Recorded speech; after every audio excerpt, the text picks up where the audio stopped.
Hey guys, tonight we're diving into one of humanity's most remarkable survival stories. How Native Americans managed to sleep soundly through bone-chilling winters in what might seem like flimsy tents, yet somehow avoided becoming human popsicles. Picture yourself trudging through knee-deep snow as Arctic winds howl around you. The kind of cold that makes your lungs burn with each breath and turns your exhaled air into instant fog. You're facing temperatures that would make a modern person sprint back to their heated home. Yet entire families not only survived, but thrived through months of this brutal weather using nothing but ingeniously designed shelters and centuries of accumulated wisdom. The story may solve mysteries you never had an explanation for, like why certain tent designs have endured for thousands of years, or how people managed to stay warm without any of the synthetic materials we consider essential today.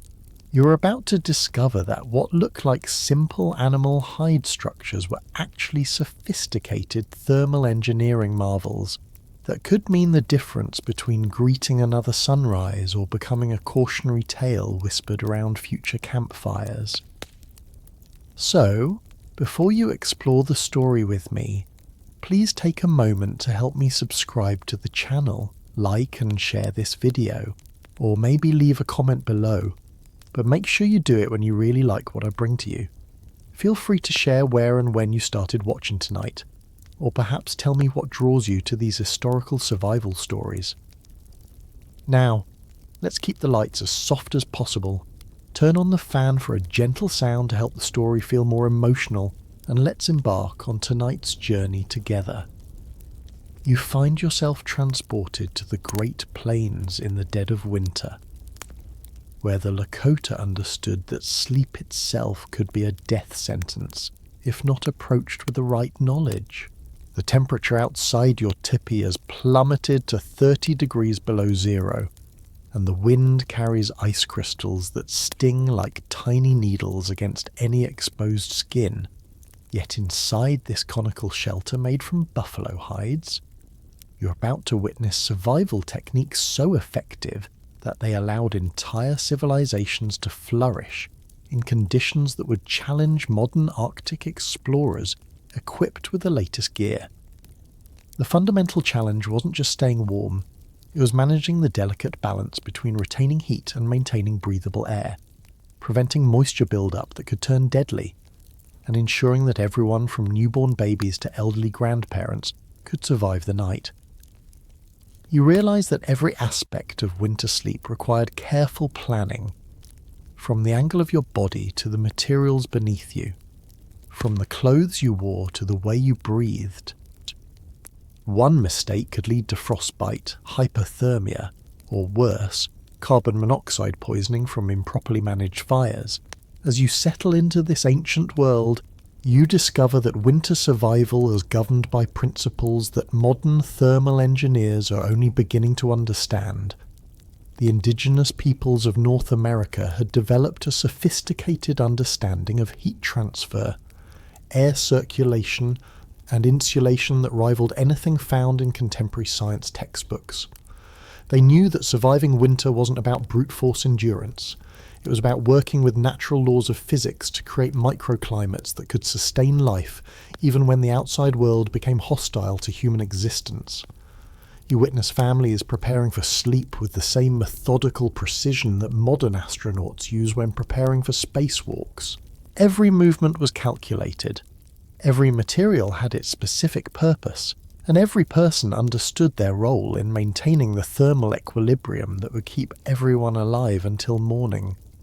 Children were taught from an early age that careless behaviour during winter preparations could endanger not just themselves, but their entire family group.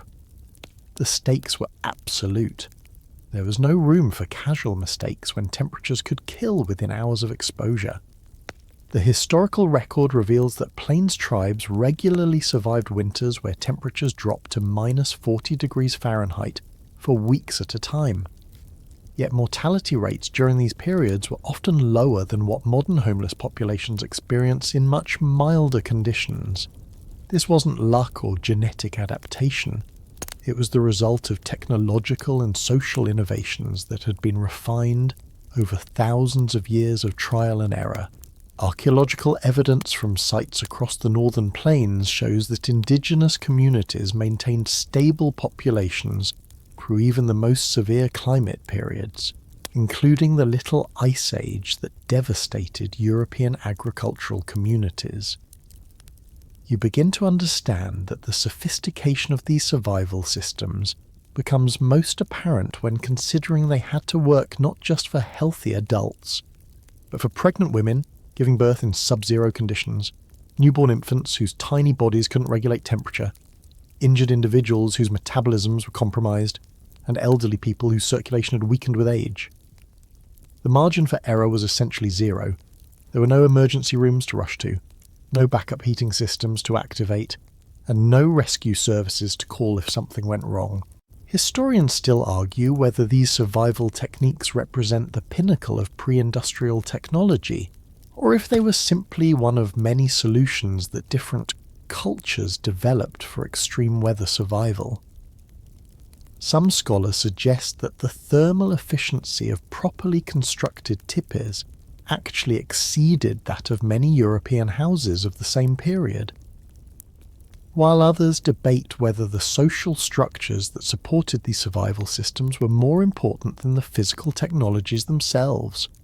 What's undeniable is that these methods work so well that European explorers and settlers often found themselves completely dependent on indigenous knowledge to survive their first winters in North America. Lewis and Clark's expedition would have perished multiple times without Sacagawea and other native guides, who understood not just the geography but the thermal management techniques essential for cold weather survival. French fur traders adopted so many indigenous winter survival methods that they essentially became cultural hybrids. And even today, modern military survival guides reference many of these traditional techniques. You realize that as you explore this world, you're not just learning about historical survival techniques, you're discovering principles of thermal management that remain profoundly relevant in our contemporary world. Modern outdoor enthusiasts spend thousands of dollars on synthetic sleeping bags, high-tech tent materials, and advanced heating systems, all designed to replicate the thermal properties that Native Americans achieved using materials they could gather, hunt, or trade within their immediate environment. The irony is that many of these expensive modern solutions are actually less effective than the traditional methods they're attempting to replace. The indigenous understanding of winter survival is holistic in ways that modern approaches often miss. They didn't just focus on staying warm, they understood the interconnected challenges of maintaining nutrition when food was scarce, preventing dehydration when water sources froze, managing sanitation in confined spaces, maintaining mental health during months of isolation, and preserving the social bonds that held communities together during the most stressful times of the year. As the wind howls outside and you prepare to enter this world of winter survival mastery, you understand that you're about to explore not just historical techniques, but fundamental principles of human adaptation that reveal the remarkable ingenuity of our species when faced with seemingly impossible challenges. Tonight, you'll discover that the difference between life and death often came down to knowledge passed down through generations, knowledge that modern science is still working to fully understand and appreciate. You step closer to examine the tipi that will shelter your family through the brutal winter night, and immediately notice that this isn't the simple tent structure you might have imagined.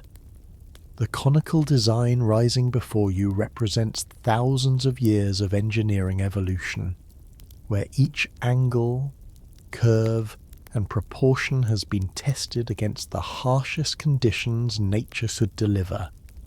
The mathematical precision hidden within what appears to be a basic shelter would impress modern architects. The cone shape naturally sheds wind and snow while creating an internal air circulation system that would make HVAC engineers envious.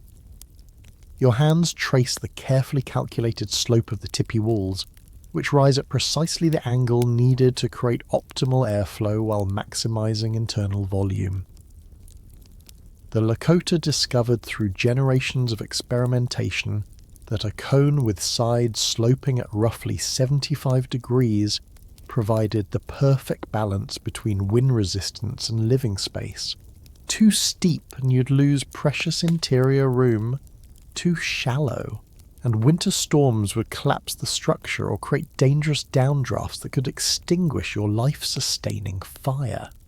This angle wasn't arbitrary.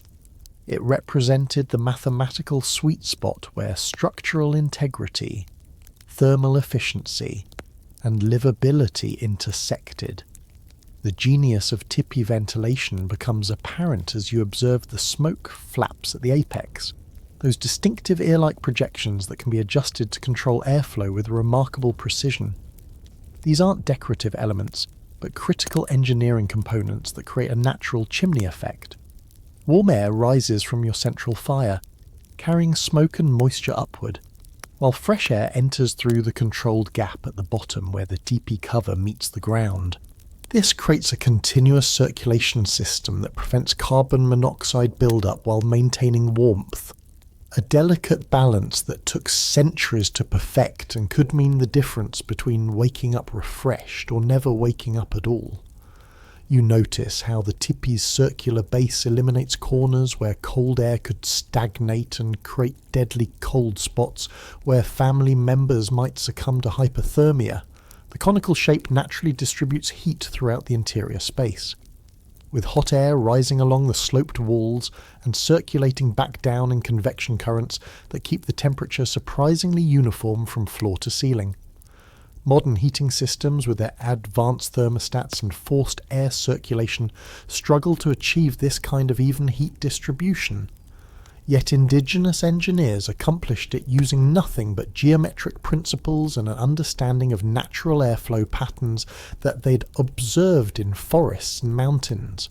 The positioning of your teepee within the winter camp reveals another layer of thermal engineering sophistication that modern city planners are only beginning to appreciate.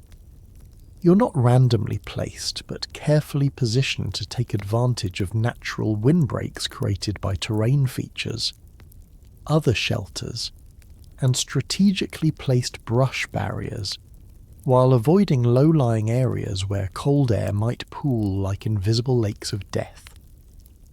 The entrance faces away from prevailing winter winds, typically opening toward the east to catch the first warming rays of dawn, and the entire structure is oriented to capture any available solar heating during those brief winter days when the sun barely climbs above the horizon.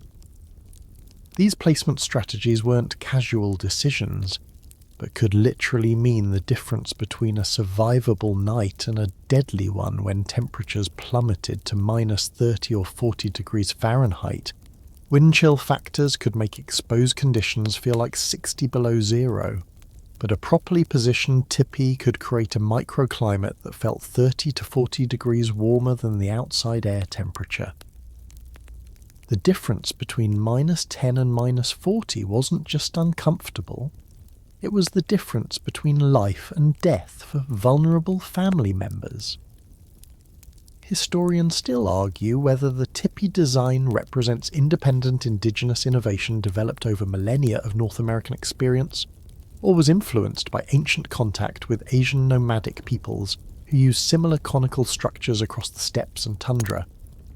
Archaeological evidence suggests that conical shelters appeared in North America at least 12,000 years ago, making them one of humanity's most enduring architectural solutions and predating most permanent structures by thousands of years. What's certain is that the design proved so effective that it spread across diverse tribes and environments, from the Arctic tundra where Inuit peoples adapted the concept into snow houses, to the southern plains where it provided cooling in summer and warmth in winter. You discover that the teepee's thermal efficiency actually increases as outside temperatures drop, a counterintuitive phenomenon that demonstrates the sophisticated physics at work within these deceptively simple structures. As external cold intensifies, The temperature differential between inside and outside increases, which strengthens the natural convection currents that circulate warm air throughout the shelter. The structure essentially becomes more effective as conditions become more challenging. Unlike many modern heating systems that struggle when temperatures reach extreme lows and consume increasing amounts of energy to maintain comfortable conditions, the social engineering embedded within tipi design becomes apparent as you observe how the circular interior naturally organizes family sleeping arrangements for optimal heat sharing and protection. There's a designated spot for every family member that maximizes both personal comfort and group thermal efficiency. Children sleep closest to the center fire where temperatures remain most stable. Adults form protective barriers around them to shield against drafts and accidents. And elders are positioned where they can benefit from rising warm air while remaining safely away from potential sparks or the dangers of tending the fire during the night. One particularly ingenious aspect of tipi engineering involves the way the structure handles moisture management in conditions where humidity control could be a matter of life and death. Your breath, cooking activities and body heat all generate significant amounts of water vapor that could create dangerous condensation on cold interior surfaces during frigid nights. The tipi's shape and sophisticated ventilation system create carefully controlled air currents that carry this moisture upward and out through the smoke hole before it can freeze on the interior walls and create ice sheets that would make the shelter progressively colder and create unhealthy living conditions. You realize that the tipi represents one of humanity's most successful examples of biomimetic design, architecture that copies natural forms to achieve superior performance characteristics. The conical shape mirrors the way mature evergreen trees naturally shed snow loads and resist wind damage, while the circular base distributes structural loads through compression forces, just like a tree trunk transfers weight to its root system. Indigenous engineers had essentially created artificial trees that could be dismantled, transported, and reassembled wherever protection was needed, providing the mobility necessary for following game herds while maintaining the thermal protection needed for winter survival. The acoustic properties of the tipi also contribute to winter survival in subtle but critically important ways that modern shelter designers often overlook. The conical shape and hide covering create a sound environment that amplifies certain frequencies while dampening others, allowing occupants to hear approaching dangers like predators or severe weather changes, while also reducing internal noise that might disturb the deep sleep essential for maintaining body temperature and immune function during stressful winter months. The structure acts as both protection and early warning system, keeping families safe from threats they might not otherwise detect until too late. As you prepare to spend your first night in this remarkable shelter, you begin to appreciate that the tipi isn't just a tent, it's a complete life support system engineered to sustain human life in conditions where even brief exposure would mean certain death. Every aspect of its design serves multiple functions, creating redundant safety systems that work together to maintain the thermal envelope that will keep you alive until sunrise brings another day of survival challenges. You run your fingers across the buffalo hide walls of your winter shelter, feeling the thick, supple texture that stands between your family and death by freezing. This isn't just any animal skin stretched over poles. You're touching the result of sophisticated material science that Native Americans perfected over thousands of years. The buffalo hide beneath your hands represents a complex layered system where every aspect, from the animal's original hair direction to the chemical processes used in treatment, has been optimized to create what may be the most effective natural insulation material ever developed by human beings. The first secret lies in understanding that not all buffalo hides were created equal for winter shelter construction.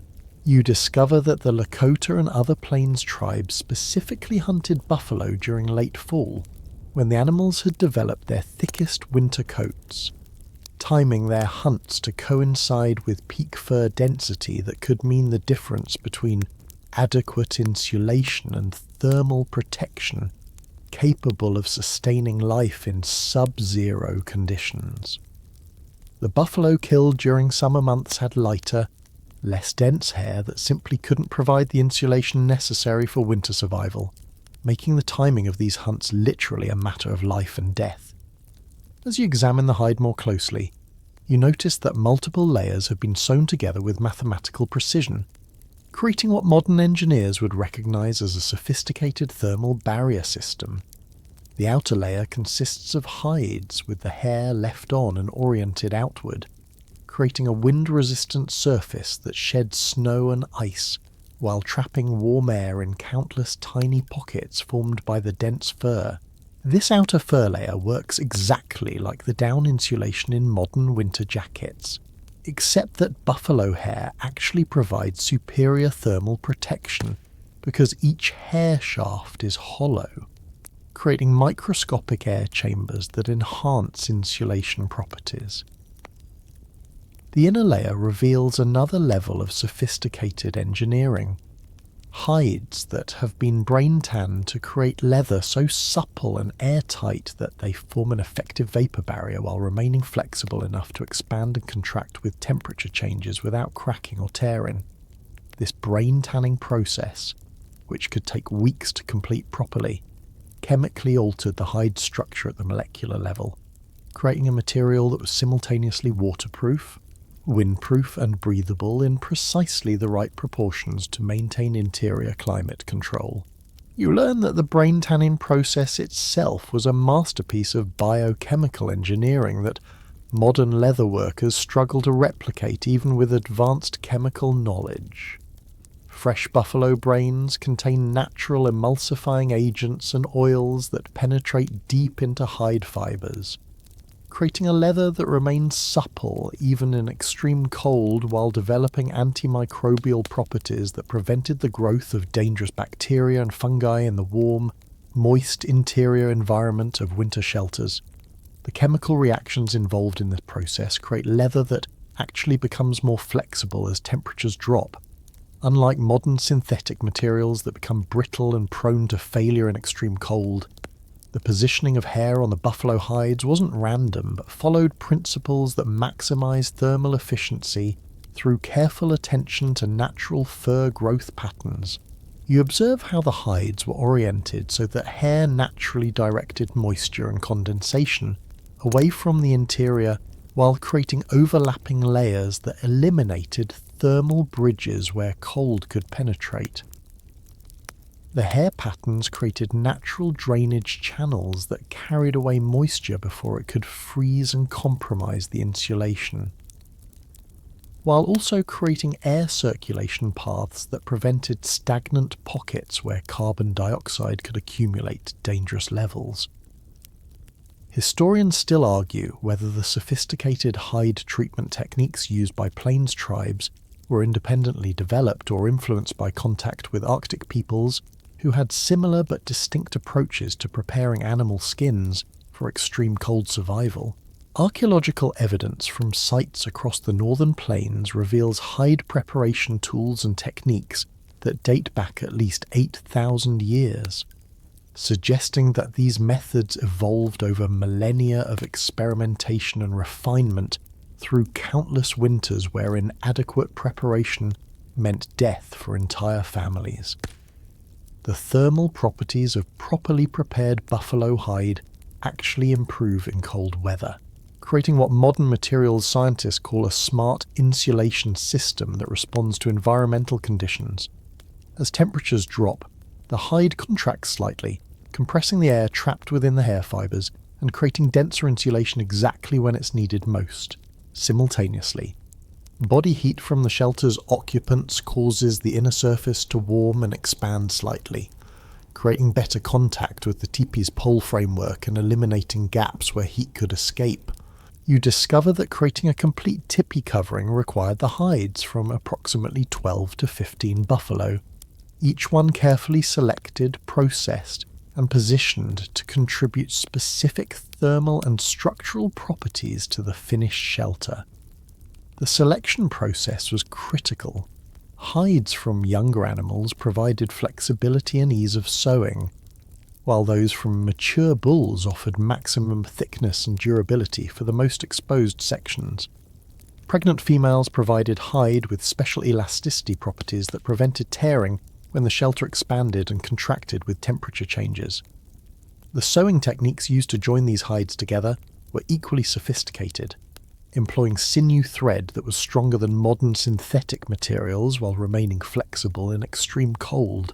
The stitching patterns created interlocking seams that became more watertight under stress, rather than failing like modern zippers or synthetic threads that become brittle and snap when exposed to severe temperature fluctuations. These seams were often reinforced with additional strips of hide that created overlapping layers, ensuring that even if one section failed, backup protection remained in place. One of the most ingenious aspects of buffalo hide technology involved the treatment of hides destined for different parts of the teepee structure, the lower sections, which would be exposed to ground moisture and physical wear, received additional processing with pine resins and other natural waterproofing agents that created nearly impermeable barriers against moisture infiltration. The upper sections were treated differently to maintain breathability necessary for proper ventilation while still providing wind resistance and insulation. You realize that the acoustic properties of buffalo hide also contributed to winter survival in ways that modern materials can't replicate. The dense hair and flexible leather combination created sound dampening that allowed families to communicate quietly without alerting predators or enemies to their presence, while also reducing the psychological stress of constantly hearing howling winds and other frightening winter sounds. The material filtered harsh outdoor noises while allowing important sounds like approaching danger or weather changes to penetrate clearly enough to wake sleeping family members.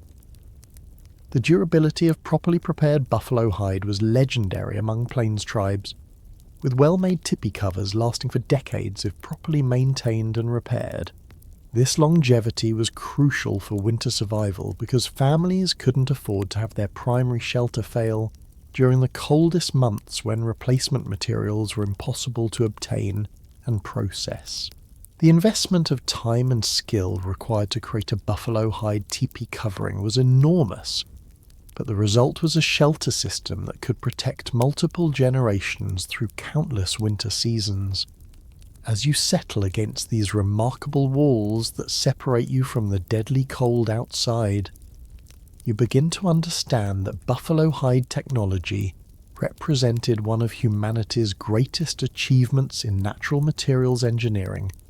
Every aspect of the processing, treatment, and construction had been refined through generations of experience where failure meant death, creating a thermal protection system that modern synthetic materials still struggle to match for effectiveness, durability, and adaptability to extreme environmental conditions. You kneel beside the carefully constructed fire pit at the center of your teepee, understanding that this glowing collection of embers represents far more than warmth.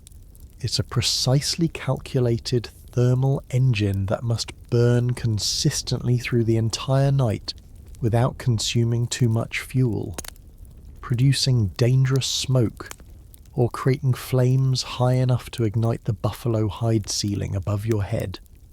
The mathematics of winter fire management required indigenous peoples to become master thermodynamicists, calculating fuel consumption rates, heat output, and airflow patterns with the precision of modern engineers, because even small miscalculations could result in carbon monoxide poisoning, structural fires, or deadly heat loss that would freeze a family before dawn. The fire pit itself reveals sophisticated engineering principles that took generations to perfect through deadly trial and error, You notice it's been dug slightly below ground level and lined with carefully selected stones that have been tested to ensure they won't explode when heated. A crucial safety consideration, since the wrong type of rock could send deadly shrapnel flying through the confined space of the tipi. The pit's circular shape and precise depth create optimal combustion conditions while minimizing fuel requirements, with the sunken design preventing accidental contact with sleeping family members and creating a natural barrier that contains sparks and embers. The stones surrounding your fire pit aren't randomly chosen, but represent a carefully curated collection of heat-retaining materials that function as thermal batteries, absorbing heat during active burning and radiating warmth long after the flames have died down to coals. River rocks were avoided because trapped moisture could cause explosive fracturing, while dense granite and sandstone were preferred for their ability to store and slowly release heat throughout the night. These thermal mass stones could maintain temperatures warm enough to prevent hypothermia for hours after the last fuel had been consumed, providing a crucial safety margin when family members were too exhausted or cold to maintain active fire tending. Your fuel selection reveals another layer of sophisticated fire science that modern camping enthusiasts rarely appreciate. The wood burning in your fire pit has been chosen not just for heat output, but for burn characteristics that optimize overnight survival. Hardwoods like oak and hickory that burn slowly and produce long-lasting coals, mixed with precisely calculated amounts of softwood like pine that ignite quickly and provide bursts of heat when needed. The ratios weren't guesswork, but represented mathematical relationships between burn rates, heat output, and fuel consumption that had been refined through countless winter nights where miscalculation meant death. You discover that the Lakota had developed what amounted to fuel consumption charts that could predict exactly how much wood would be needed to maintain life-sustaining temperatures through nights of varying length and severity. These calculations took into account outside temperature, wind conditions, tipi size, number of occupants, and even the health status of family members whose compromised circulation might require additional heat. A healthy adult male might need 12 pounds of properly selected firewood to maintain survivable temperatures through a -20-degree night, while the same conditions with an infant or elderly person present might require 18 to 20 pounds of fuel. The fire management techniques you observe would impress modern combustion engineers with their sophisticated understanding of air-to-fuel ratios and staged burning processes. The fire isn't simply lit and allowed to burn randomly, but is carefully constructed in layers that provide controlled combustion throughout the night. Larger logs form the base structure, creating a foundation of coals that will burn slowly and steadily, while smaller kindling is positioned to catch and maintain flames, and medium-sized fuel maintains the critical middle phase of burning that bridges the gap between initial ignition and long-term coal production. Historians still argue whether the mathematical precision of indigenous fire management techniques represents independent development or was influenced by contact with other cultures who had developed similar survival methods in extreme climates. Archaeological evidence from winter campsites shows that Native American fire management techniques were remarkably consistent across different tribes and geographic regions, suggesting either widespread cultural exchange or the inevitable development of optimal solutions when the stakes were literally life and death. The positioning of fuel around your fire reveals another level of thermal engineering sophistication. Wood is arranged not just for burning efficiency, but to create radiant heating zones that direct warmth towards sleeping areas while minimizing heat loss through the teepee's smoke hole. The fire is built slightly off-center, creating temperature gradients that allow family members to position themselves in thermal zones appropriate for their individual needs, with the warmest spots reserved for infants and elderly family members whose bodies couldn't generate sufficient heat independently. You learn that fire timing throughout the night followed precise schedules that balance fuel conservation with thermal maintenance.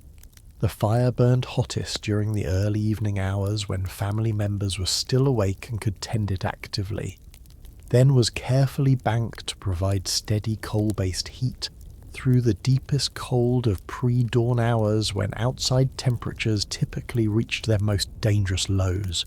This banking process involved covering coals with ash in precisely calculated amounts that restricted airflow enough to slow burning without extinguishing the fire completely.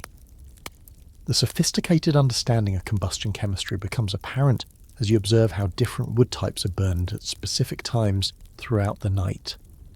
Dense hardwoods that produce minimal smoke but maximum coal formation are reserved for the critical midnight to dawn period, when smoke production must be minimized to prevent carbon monoxide buildup in the sealed winter shelter.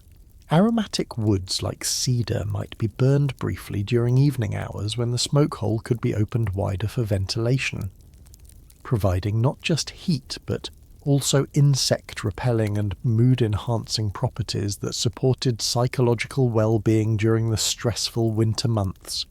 The oxygen management required for winter fire maintenance represented one of the most challenging aspects of teepee heating, because the same ventilation that prevented carbon monoxide poisoning also allowed precious heat to escape into the deadly cold outside. You observe how the smoke hole opening is continuously adjusted throughout the night to maintain the delicate balance between adequate combustion air and thermal retention. Too much ventilation and the family would freeze. Too little, and they would suffocate from carbon monoxide or oxygen depletion. You discover that fire maintenance duties were carefully assigned to family members based on their ability to wake reliably and safely tend the fire during the night.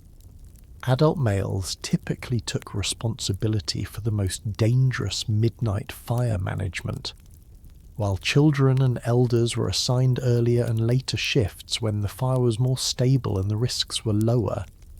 This social organisation ensured that someone was always responsible for maintaining the thermal conditions necessary for family survival. With backup systems in place, if the primary fire tender became ill or incapacitated. The emergency fire protocols you observed would save lives even today. Techniques for quickly reviving dying coals, methods for rekindling fires that had been accidentally extinguished, and procedures for managing fires that had grown too large or were producing dangerous amounts of smoke. These weren't theoretical knowledge, but practical skills that every family member had to master, because fire failure during a winter storm could kill everyone in the teepee within hours of losing heat. As you settle in for your first night managing a winter survival fire, you realize that you're not just keeping warm, you're operating a complex thermal system that requires constant monitoring, precise fuel management, and sophisticated understanding of combustion science. The glowing coals before you represent thousands of years of accumulated knowledge where every technique had been tested under conditions where failure meant death, creating fire management expertise that modern survival instructors still study and attempt to replicate.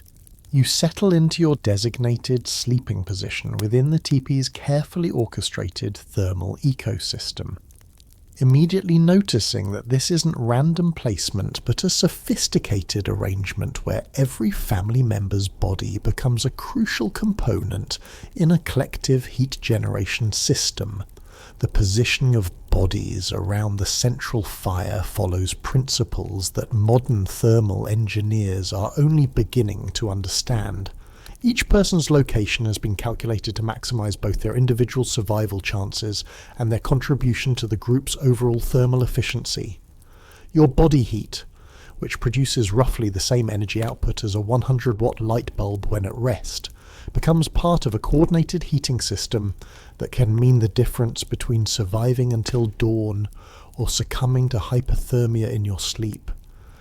The sleeping arrangement you observe would impress modern architects with its sophisticated understanding of heat transfer principles and thermal dynamics.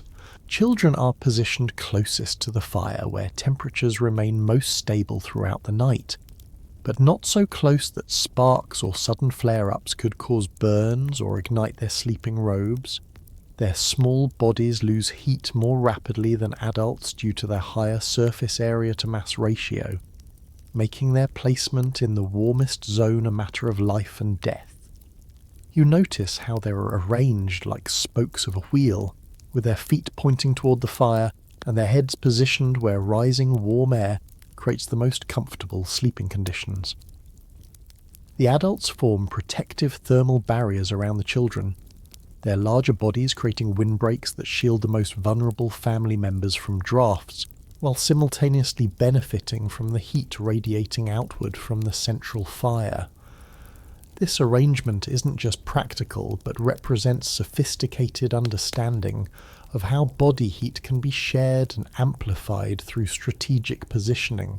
Two people sleeping close together can maintain comfortable temperatures in conditions where either individual would struggle to survive alone, because shared body heat reduces the total surface area exposed to cold air while creating a microclimate that can be 10 to 15 degrees warmer than ambient temperature. You discover that the elderly members of your family are positioned where they can benefit from rising warm air without being exposed to the dangers of fire-tending duties they might not be able to handle safely in the dark. Their placement takes into account reduced circulation and decreased ability to generate body heat, but also utilizes their experience and lighter sleep patterns to serve as natural sentries who can wake others if the fire needs attention or dangerous weather conditions develop. This positioning represents both compassionate care and practical survival strategy, ensuring that every family member contributes to group survival while receiving the protection their individual needs require. The bedding arrangement beneath each family member reveals another layer of thermal optimization that maximizes the efficiency of shared body heat. You're not lying directly on buffalo robes, but on carefully layered insulation systems that trap your body heat and reflect it back toward your core while preventing heat loss to the frozen ground below. The bottom layer consists of thick buffalo hides with the hair side up, creating an air-filled barrier that prevents conductive heat loss to the earth, while upper layers of softer furs and woven materials create insulating air pockets that multiply the warming effect of your body heat. The social dynamics of shared sleeping space during winter survival situations required sophisticated cultural adaptations that balanced individual comfort with group survival needs. Privacy became a luxury that few families could afford when maintaining body heat was essential for survival, and sleeping arrangements had to accommodate not just thermal efficiency, but also the practical realities of caring for infants, managing elderly family members who might need assistance during the night, and ensuring that fire-tending duties could be performed without disturbing other family members unnecessarily. Historians still argue whether the communal sleeping practices of Plains tribes represent purely practical survival adaptations or also reflect deeper cultural values about community cooperation and shared responsibility. Archaeological evidence from winter campsites suggests that these sleeping arrangements were remarkably consistent across different tribal groups and geographic regions, indicating either widespread cultural exchange of survival techniques or the inevitable development of optimal solutions when facing identical life-threatening challenges. The thermal layering of clothing worn during sleep represents another sophisticated aspect of body heat optimization that modern cold weather experts continue to study and adapt. You're not sleeping in day clothes, but in specially designed sleeping garments that balance thermal retention with moisture management and freedom of movement. These sleeping robes are constructed from multiple layers of fur and hide that create insulating air pockets, while allowing enough ventilation to prevent dangerous moisture buildup from perspiration and respiration that could freeze against your skin and create deadly heat loss. You learn that the timing of sleep cycles was carefully coordinated to ensure that someone remained alert enough to monitor fire conditions and respond to emergencies throughout the night. Sleep wasn't continuous for all family members but followed staggered patterns that maintained thermal efficiency while ensuring constant vigilance. Adults would take turns sleeping deeply, while others maintained lighter sleep that allowed them to wake quickly if fire maintenance was needed, or if weather conditions became dangerous enough to require emergency preparations. The positioning of sleeping family members also took into account the natural heat signatures that different individuals produced based on their age, health, and physical condition. Pregnant women, whose metabolisms ran higher and produced more body heat, were positioned where their extra warmth could benefit children or elderly family members, while individuals recovering from illness or injury were placed in locations where they could receive maximum benefit from both fire heat and shared body warmth, without contributing much thermal energy to the group survival system. You observe how the sleeping arrangements change throughout the night as outside temperatures fluctuate and fire conditions vary, with family members unconsciously adjusting their positions to optimize warmth distribution. Children naturally move closer to heat sources as temperatures drop, while adults shift to create better windbreaks or to access fire tending responsibilities. These adjustments happen instinctively, representing learned behaviors that had been refined through generations of winter survival, where small improvements in thermal efficiency could determine who lived to see another spring. The breathing techniques employed during winter sleep reveal another layer of body heat optimization that maximizes thermal efficiency while preventing dangerous heat loss through respiration. You learn to breathe through your nose rather than your mouth, warming incoming air through nasal passages and reducing heat loss from exhaled air. Sleeping positions are adjusted to create natural breathing chambers within bedding that pre-warm incoming air while capturing and recycling the heat from exhaled breath. You discover that the most experienced winter survivors could actually regulate their metabolism during sleep, entering states of controlled hypothermia that reduced energy requirements while maintaining core body temperature above dangerous levels. This wasn't hibernation, but a sophisticated physiological adaptation that allowed the body to conserve energy and reduce fuel requirements during the coldest parts of winter nights. Modern sleep researchers are only beginning to understand how these metabolic adjustments were achieved and maintained through techniques that may have included controlled breathing, specific sleeping positions, and mental practices passed down through oral tradition. As you prepare to entrust your survival to this ancient system of shared body heat and coordinated thermal management, you realize that you're not just going to sleep.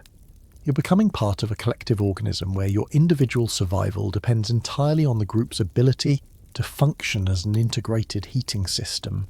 Every breath you take, every movement you make, and every degree of body heat you produce becomes part of the complex thermal equation that will determine whether your entire family survives until dawn or becomes another winter casualty in the unforgiving landscape of the Great Plains. You begin the intricate process of layering your winter sleeping ensemble, understanding that each piece of clothing and bedding serves as a critical component in a sophisticated thermal management system that could mean the difference between surviving until dawn and freezing to death in your sleep. The garments you're putting on aren't simply clothes, but represent thousands of years of textile engineering where every fibre, every stitch, and every layer has been optimized to trap air, wick moisture, and regulate body temperature in conditions that would challenge modern synthetic materials designed specifically for extreme cold weather survival. Your base layer consists of soft, supple deer hide that has been brain tanned to a texture so fine it feels like silk against your skin, yet provides insulation properties that modern thermal underwear struggles to match. This innermost layer isn't just comfortable, but serves crucial functions in moisture management and thermal regulation.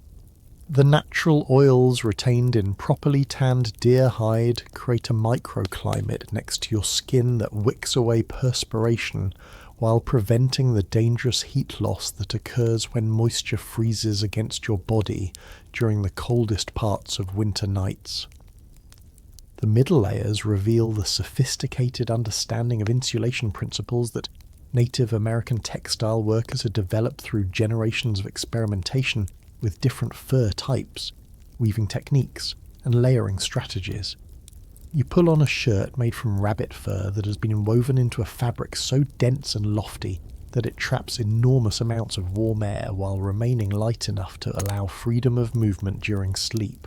Rabbit fur was prized for winter garments because each individual hair is hollow, creating thousands of microscopic air chambers that provide insulation comparable to modern down insulation, while remaining effective even when slightly damp from body moisture.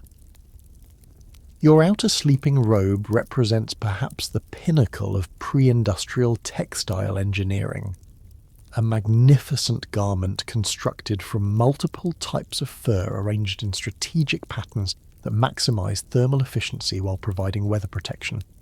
The exterior consists of dense buffalo fur with the hair oriented to shed moisture and resist wind penetration, while the interior features soft beaver or otter fur that creates an insulating air layer next to your body. The construction techniques used to create this robe required master-level craftsmanship, with each fur section carefully selected and positioned to contribute specific thermal properties to the finished garment.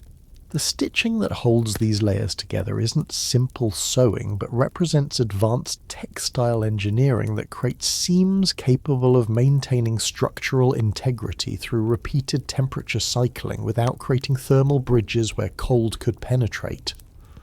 Sinew thread expands and contracts with temperature changes at exactly the same rate as the fur and hide materials, preventing the seam failure that would occur with modern synthetic threads that become brittle in extreme cold. The stitch patterns themselves were designed to create interlocking structures that became more secure under stress, rather than failing when subjected to the expansion and contraction forces created by dramatic temperature changes. You discover that the air-trapping properties of your layered clothing system actually improve as outside temperatures drop, creating what modern materials scientists would recognize as adaptive insulation that responds to environmental conditions.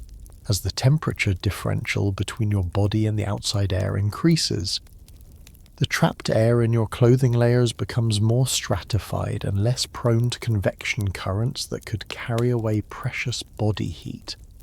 The system essentially becomes more efficient as conditions become more challenging, providing maximum protection exactly when it's needed most.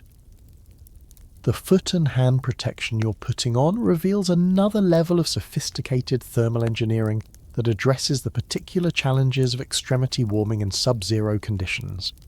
Your moccasins aren't simple shoes, but complex multi-layer systems that provide insulation, moisture management, and protection while allowing enough flexibility for circulation. The soles consist of thick buffalo hide that provides ground insulation, while the upper portions are lined with rabbit or beaver fur that creates warming chambers for your feet.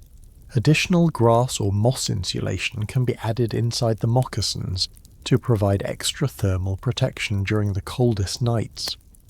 Historians still argue whether the sophisticated layering techniques used by plains tribes were independently developed or influenced by Arctic peoples who had similar but distinct approaches to cold weather clothing systems. Archaeological evidence from sites across the northern regions reveals clothing construction techniques that date back thousands of years, with remarkably consistent approaches to layering, insulation, and moisture management that suggest either widespread cultural exchange or the inevitable development of optimal solutions when facing life-threatening cold conditions. Your hand coverings demonstrate the ingenious balance between thermal protection and manual dexterity required for winter survival tasks like fire tending and emergency repairs.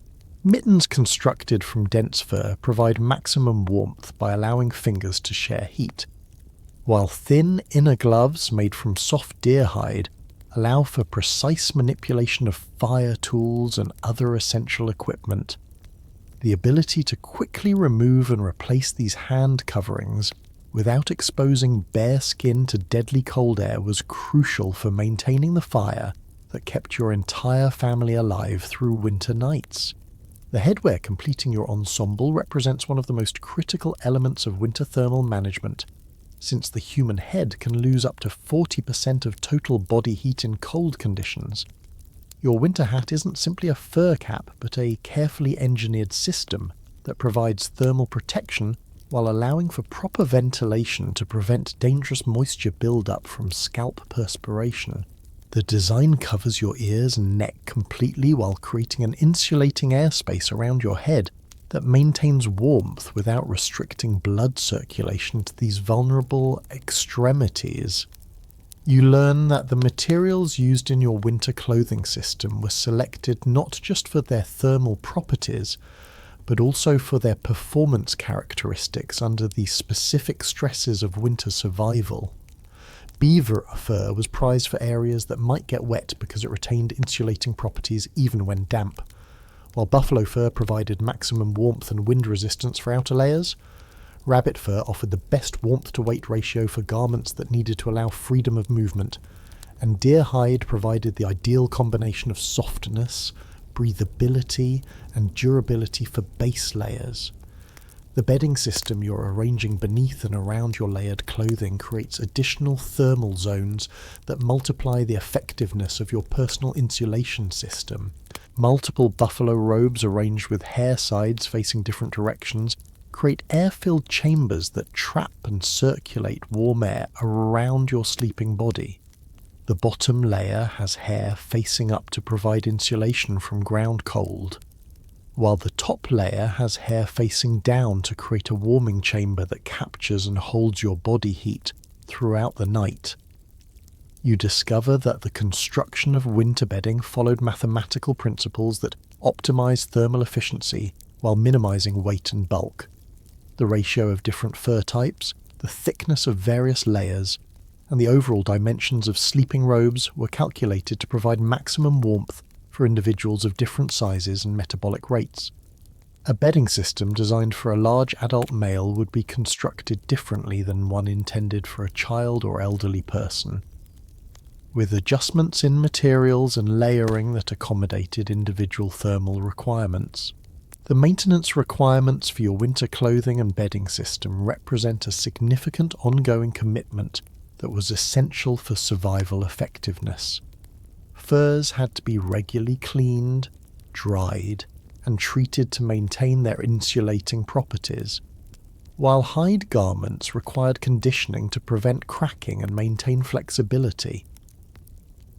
The social organization of winter camps included specific responsibilities for clothing maintenance, with experienced craftspeople constantly repairing, adjusting, and improving the textile systems that kept their communities alive through the harshest months of the year. As you complete the process of layering your winter survival ensemble, you realize that you're not simply getting dressed for bed. You're donning a complete life support system that represents one of humanity's greatest achievements in natural materials engineering. Every layer serves multiple functions, creating redundant thermal protection systems that work together to maintain the narrow temperature range where human life can be sustained through winter nights that would otherwise be unsurvivable. You carefully examine the ground beneath your sleeping area, understanding that the frozen earth below represents one of the most dangerous threats to winter survival. A massive heat sink that can drain precious body warmth from your core faster than you can generate it, leading to hypothermia even when air temperatures are survivable. The indigenous peoples of the Great Plains had discovered through deadly trial and error that ground insulation wasn't optional, but absolutely essential for winter survival. Developing sophisticated flooring systems that could mean the difference between waking up alive or becoming another victim of what they called the Earth's cold hunger that devoured the unwary during winter nights.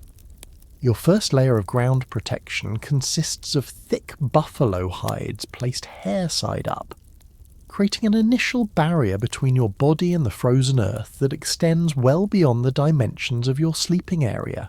These hides aren't randomly positioned but carefully overlapped to eliminate thermal bridges where cold could penetrate, with edges secured to prevent shifting during sleep that might create deadly gaps in insulation.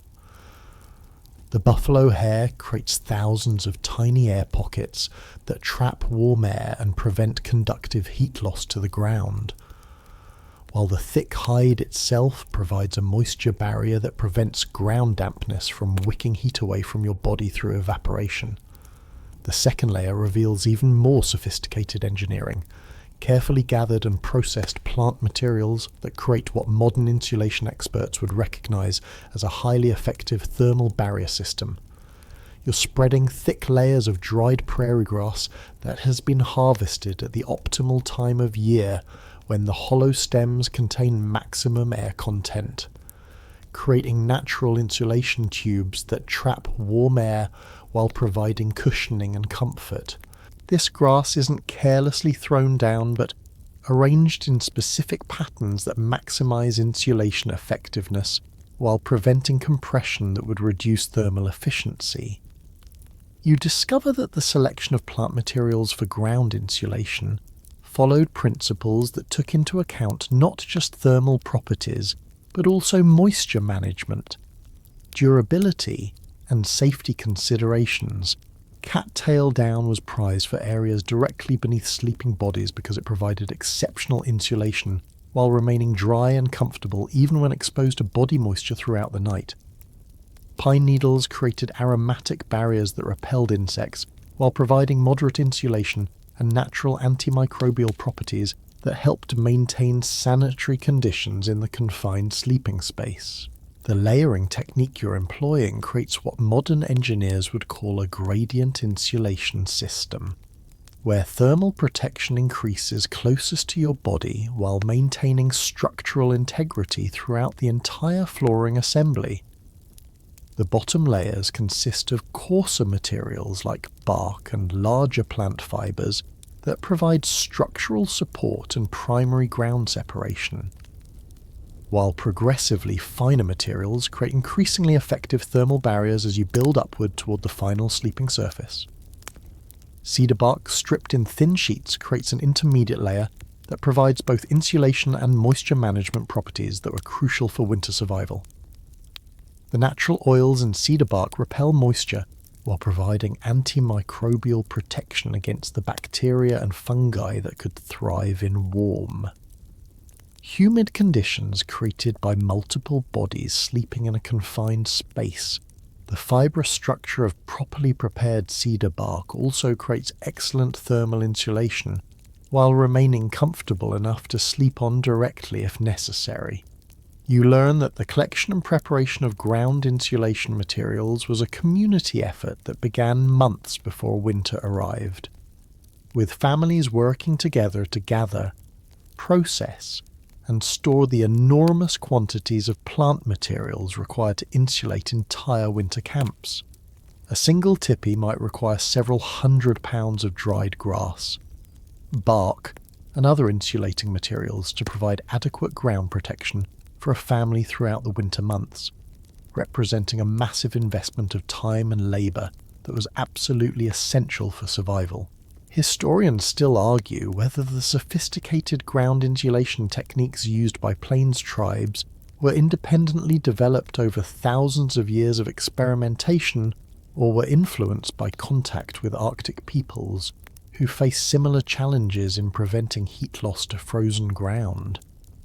Archaeological evidence from winter campsites shows remarkably consistent approaches to ground insulation across different tribal groups and geographic regions, suggesting either widespread knowledge sharing or the inevitable development of optimal solutions when facing identical life-threatening challenges.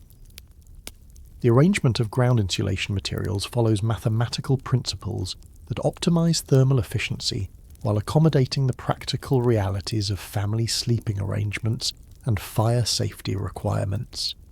The insulation is thickest in areas where family members will sleep, creating thermal zones that match the heat output and protection needs of different individuals. Children's sleeping areas receive extra insulation because their smaller bodies lose heat more rapidly, while areas near the fire are designed to capture and distribute radiant heat throughout the ground insulation system. You observe how the ground insulation system is designed to work in conjunction with the tipi's overall thermal management strategy, creating thermal circulation patterns that move warm air through the flooring materials and prevent cold spots from developing where family members might be vulnerable to hypothermia. Warm air from the central fire doesn't just rise, but also moves laterally through the layered insulation system, creating convection currents that help maintain relatively uniform ground temperatures throughout the sleeping area. The maintenance of ground insulation throughout the winter required constant attention and adjustment, as materials compressed under use and became less effective over time. You notice how worn sections can be refreshed with additional materials, while areas that have become damp from condensation or spills can be removed and replaced before they become sources of dangerous heat loss. This ongoing maintenance was typically assigned to family members who had the knowledge and physical capability to safely rearrange insulation materials without compromising the thermal protection of sleeping family members. The moisture management properties of your ground insulation system represent one of its most critical functions, since dampness at ground level could create conditions where even the best clothing and bedding systems would fail to prevent hypothermia. The layered design allows moisture to drain away from sleeping areas while preventing ground dampness from rising up into bedding materials. Vapor barriers created by certain bark types prevent ground moisture from reaching upper insulation layers, while drainage channels created by the arrangement of coarser materials direct water away from critical sleeping zones. You discover that emergency ground insulation techniques existed for situations where families might be caught without adequate prepared materials during sudden weather changes or while travelling. Snow itself could be used as emergency insulation if properly managed, creating insulating air pockets while providing a barrier against ground cold. Fresh pine boughs could provide temporary insulation that might save lives during emergency situations. Though these expedient methods were far less effective than properly prepared ground insulation systems, the thermal properties of your ground insulation system actually improve throughout the winter as the materials settle and compress into optimal configurations for heat retention. Body heat and moisture from sleeping family members create microclimate conditions within the insulation layers that enhance thermal efficiency over time.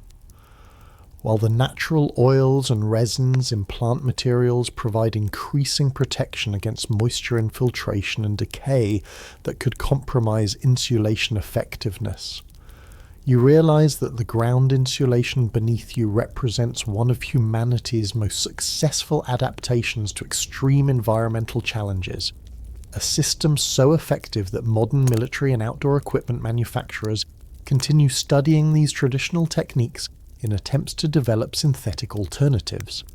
The natural materials under your body provide thermal protection that often exceeds the performance of expensive modern camping equipment, while using resources that could be gathered and processed with simple tools available to indigenous peoples thousands of years ago.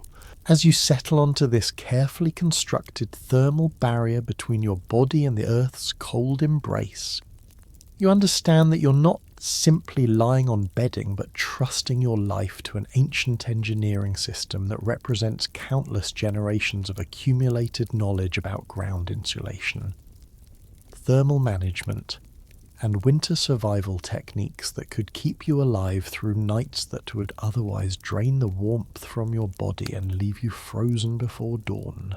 You adjust your sleeping position to optimize your breathing for winter survival, understanding that the way you breathe during cold weather sleep can mean the difference between maintaining healthy lung function and suffering potentially fatal respiratory damage from frigid air. that could freeze the delicate tissues of your airways. The indigenous peoples of the northern plains had developed sophisticated breathing techniques that protected their lungs while maximizing oxygen efficiency and heat conservation, creating respiratory strategies so effective that modern cold weather medicine continues to study and adapt these ancient methods for preventing hypothermia and cold-induced breathing disorders. Your first breathing adjustment involves positioning your sleeping robe to create a natural breathing chamber around your nose and mouth, forming a microclimate where exhaled warm air can preheat incoming cold air before it reaches your lungs. This technique wasn't simply about comfort, but represented a crucial survival adaptation that prevented the lung damage that could occur when sub-zero air was inhaled directly into sensitive respiratory tissues.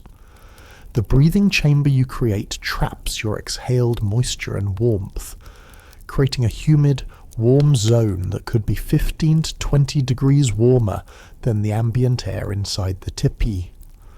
The fabric or fur material you position over your face isn't just any available covering, but specifically selected materials that provide optimal balance between air permeability and thermal protection. Soft rabbit fur creates an ideal breathing filter that warms incoming air while allowing adequate airflow for healthy respiration, while beaver fur provides excellent moisture retention that increases the humidity of inhaled air and prevents the dangerous drying of respiratory passages that could lead to bleeding, infection, or compromised lung function during extended cold exposure.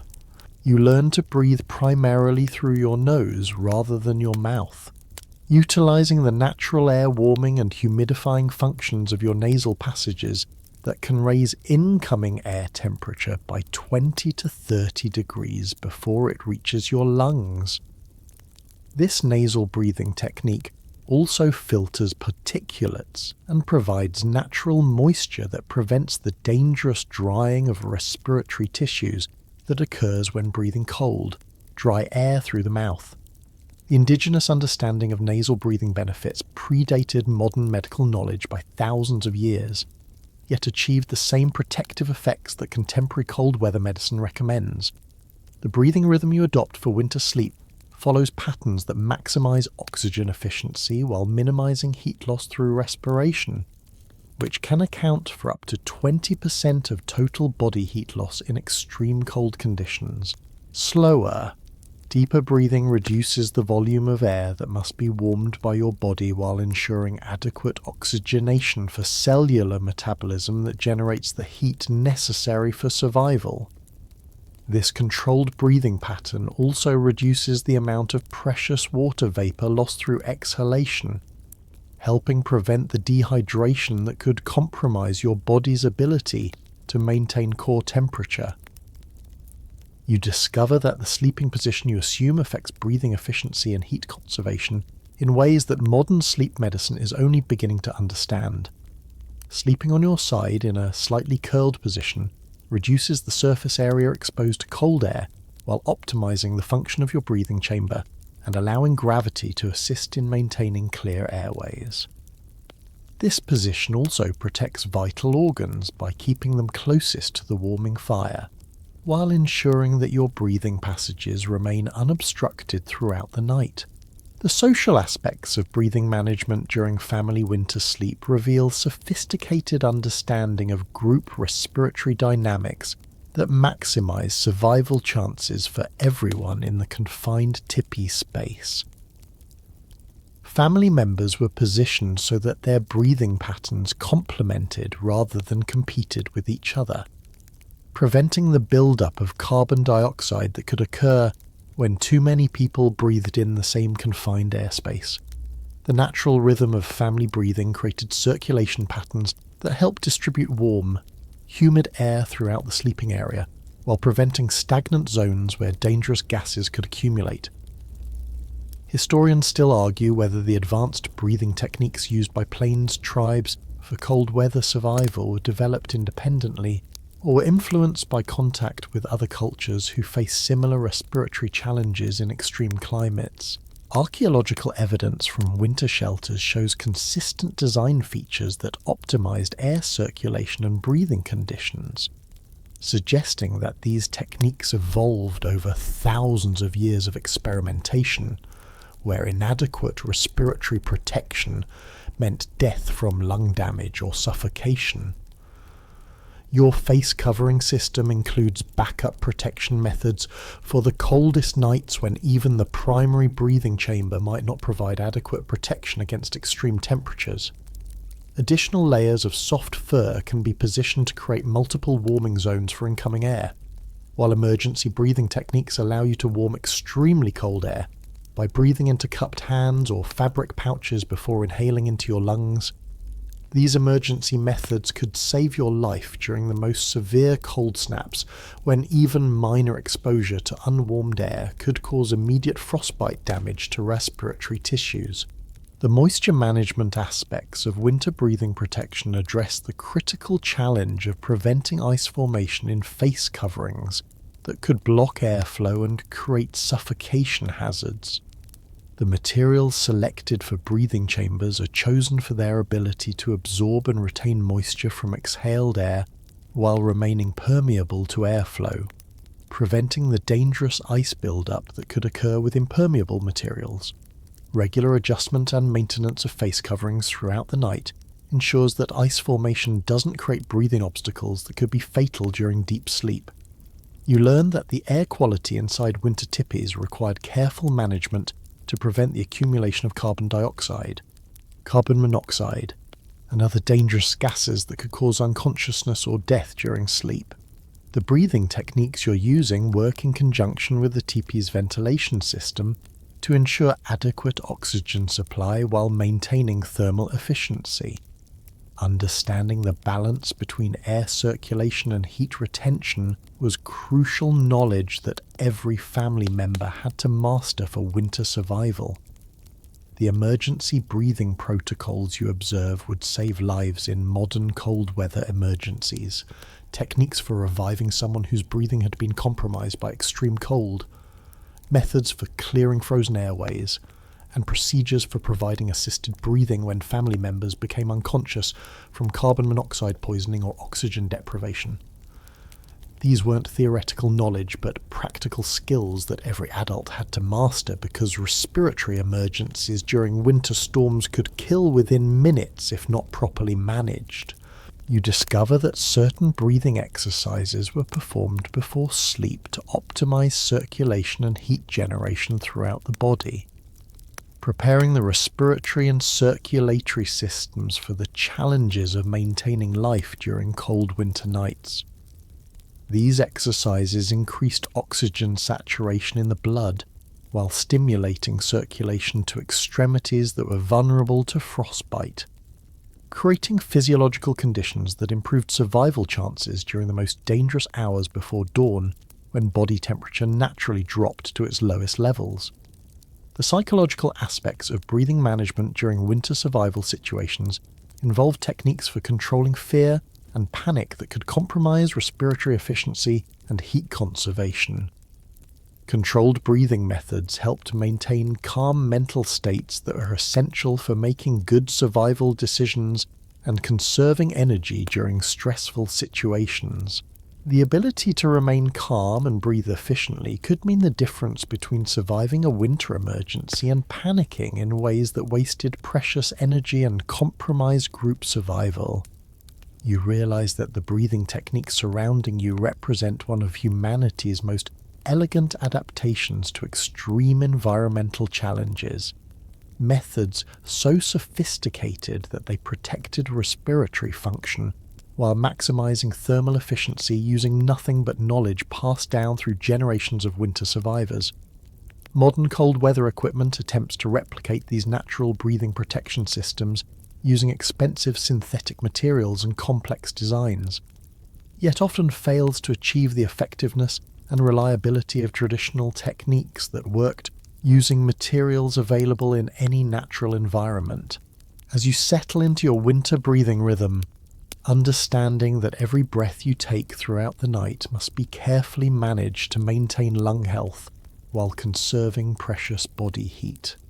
you appreciate that you're not simply sleeping, but practicing an ancient respiratory discipline that could keep you alive through conditions that would quickly kill anyone without this specialized knowledge of cold weather breathing survival techniques. You become acutely aware that hypothermia is stalking your family like an invisible predator throughout this brutal winter night, and the emergency warming protocols you're learning could mean the difference between recognizing the early warning signs in time to save a life or losing a family member to the silent killer that claims victims through confusion, exhaustion, and the deceptive sleepiness that leads to death.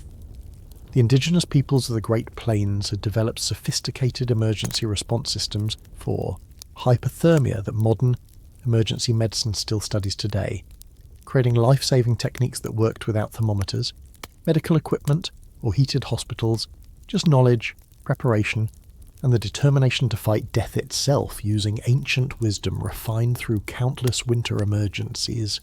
Your training in recognizing hypothermia begins with understanding that the condition progresses through predictable stages that become increasingly difficult to reverse without immediate intervention. The first signs you're watching for aren't dramatic collapse, but subtle changes in behavior and physical function that experienced winter survivors could detect long before hypothermia became life-threatening. A family member who becomes unusually quiet, starts making poor decisions, or begins stumbling slightly might be entering the early stages of core temperature loss that could progress rapidly to unconsciousness and death if not addressed immediately. The emergency warming techniques you observe would impress modern paramedics with their sophisticated understanding of how to safely raise core body temperature without causing the dangerous cardiac complications that can occur when hypothermic patients are rewarmed too quickly. The primary method involves creating a human warming sandwich where the hypothermic person is placed between two healthy family members whose body heat provides gentle, controlled rewarming that gradually raises core temperature without shocking the cardiovascular system. This skin-to-skin contact method transfers heat more efficiently than external warming sources, while allowing careful monitoring of the patient's condition throughout the rewarming process. The preparation of emergency warming materials reveals another layer of sophisticated medical knowledge that anticipated hypothermia emergencies and prepared resources that could save lives when minutes counted. Heated stones from the fire pit, carefully wrapped in buffalo hide to prevent burns, provide controlled external heat sources that can be positioned against pulse points where major blood vessels carry rewarmed blood back to the core. The temperature of these warming stones is carefully controlled, hot enough to provide effective heating, but not so hot that they damage skin or cause burns that could worsen the patient's condition. You discover that the emergency protocols include specific techniques for managing the dangerous complications that can occur during hypothermia treatment, including the cardiac arrhythmias that can be triggered by rapid rewarming or sudden movement of severely hypothermic patients. The gentle handling techniques you observe minimize physical stress on compromised cardiovascular systems while maintaining the warming process necessary for survival. Family members are trained to move hypothermic patients carefully and gradually, avoiding sudden position changes that could trigger dangerous heart rhythms in people whose cardiac systems are already stressed by cold exposure. The herbal remedies prepared for hypothermia emergencies demonstrate sophisticated understanding of plant medicines that could support recovery by improving circulation, providing energy, and supporting cardiovascular function during the critical rewarming period. Willow bark tea provides natural compounds that improve blood flow to extremities while reducing the inflammation that can occur during rewarming, while pine needle preparations provide vitamin C that supports immune function compromised by severe cold exposure. These weren't superstitious remedies, but effective medical treatments that provided measurable physiological support during life-threatening emergencies. Historians still argue whether the emergency hypothermia protocols used by plains tribes were developed independently through thousands of years of winter survival experience, or were influenced by medical knowledge shared with other cultures who face similar cold weather challenges.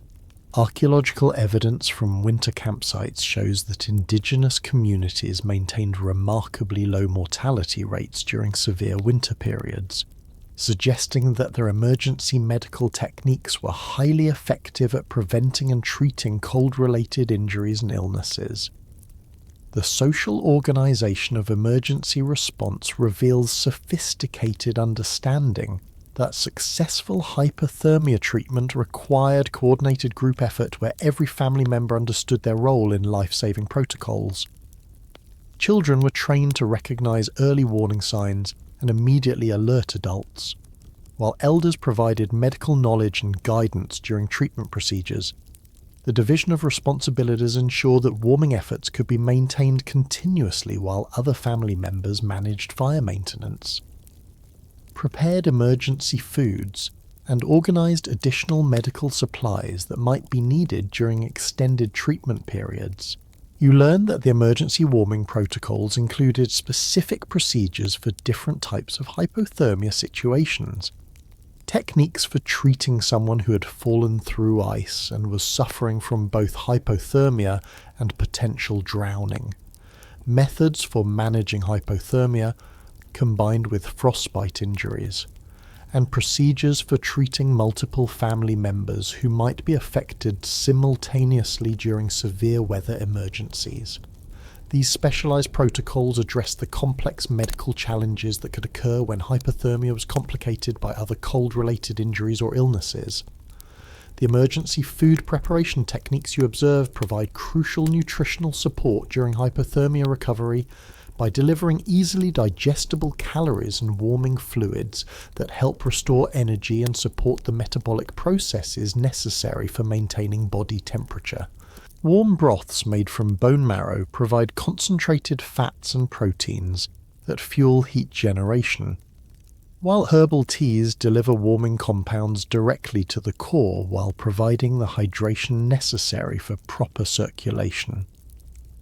These emergency foods are prepared using methods that maximize nutritional density, while ensuring they can be safely consumed by patients whose digestive systems might be compromised by severe cold exposure. The psychological support techniques included in emergency hypothermia protocols address the mental and emotional challenges that accompany severe cold exposure, including the confusion, disorientation, and depression that can occur as core body temperature drops. Family members are trained to provide constant reassurance and mental stimulation that keeps hypothermic patients conscious and cooperative during treatment, while also monitoring for the personality changes and irrational behavior that can indicate worsening hypothermia, requiring more aggressive intervention techniques. You discover that the emergency protocols include prevention strategies that reduce the likelihood of hypothermia emergencies occurring in the first place, including early warning systems that detect dangerous weather conditions, preparation checklists that ensure adequate supplies are available before emergencies develop, and education programs that teach every family member how to recognize and respond to hypothermia risks before they become life-threatening situations. The revival techniques for severely hypothermic patients who have lost consciousness demonstrate sophisticated understanding of how to support vital functions during the critical period when the body is fighting to restore normal temperature regulation. Gentle massage techniques stimulate circulation without overworking compromised cardiovascular systems, while positioning methods optimize breathing and circulation during the rewarming process. These techniques could literally bring people back from the brink of death, reviving patients who appeared to be beyond help, but whose vital functions could still be restored with proper medical intervention. The emergency equipment maintained for hypothermia treatment includes specialized tools and materials that were prepared and maintained Specifically for medical emergencies, extra bedding materials provided additional insulation during treatment, while emergency fuel supplies ensured that warming fires could be maintained at higher temperatures during critical treatment periods. Medical supplies, including healing herbs, bandaging materials, and specialized foods were stored and rotated to ensure they remained effective when needed during life-threatening emergencies. You realize that the emergency warming protocols surrounding you represent one of humanity's most sophisticated pre-modern medical systems, techniques so effective that they could reverse severe hypothermia and save lives using nothing but knowledge, preparation, and the coordinated efforts of family members trained in ancient medical practices. Modern emergency medicine has developed high-tech equipment and pharmaceutical interventions for treating hypothermia, yet the fundamental principles of gentle rewarming, careful monitoring, and supportive care remain essentially unchanged from the methods perfected by indigenous peoples thousands of years ago. As you settle into your winter sleep knowing that your family possesses the knowledge and skills necessary to recognize and treat hypothermia emergencies, you understand that you're not simply trusting in luck to survive until morning, but relying on proven medical techniques that could save your life if the cold begins to win its deadly battle against your body's ability to maintain the core temperature necessary for survival. You reflect on the months of meticulous preparation that made this winter night's survival possible, understanding that the difference between life and death during the brutal Great Plains winter wasn't decided when the first snows fell, but during the warm months when your family dedicated countless hours to gathering, processing, and storing the enormous quantities of materials required to sustain human life through temperatures that could drop to 40 degrees below zero. The seasonal preparation rituals you had participated in represent one of humanity's most sophisticated resource management systems, where every aspect of winter survival, from the buffalo hide surrounding you to the dried food stores that would prevent starvation, required precise timing, expert knowledge, and coordinated community effort that began with the first spring thaw and continued until the final autumn harvest. Your memory returns to late spring when the first buffalo hunting expeditions ventured onto the emerging grasslands. Understanding that the quality and quantity of hides obtained during this critical period would determine your family's chances of surviving the following winter. The hunting wasn't random, but followed sophisticated strategies that targeted specific animals whose hides would provide optimal materials for different winter survival needs. Young bulls provided the toughest leather for teepee exteriors that would face months of wind, snow, and ice, while pregnant females offered hides with unique elasticity properties that prevented tearing when shelters expanded and contracted with temperature changes throughout the winter months. The hide processing that occupied much of your summer reveals sophisticated understanding of biochemistry and material science that transformed raw animal skins into thermal protection systems capable of sustaining life in sub-zero conditions.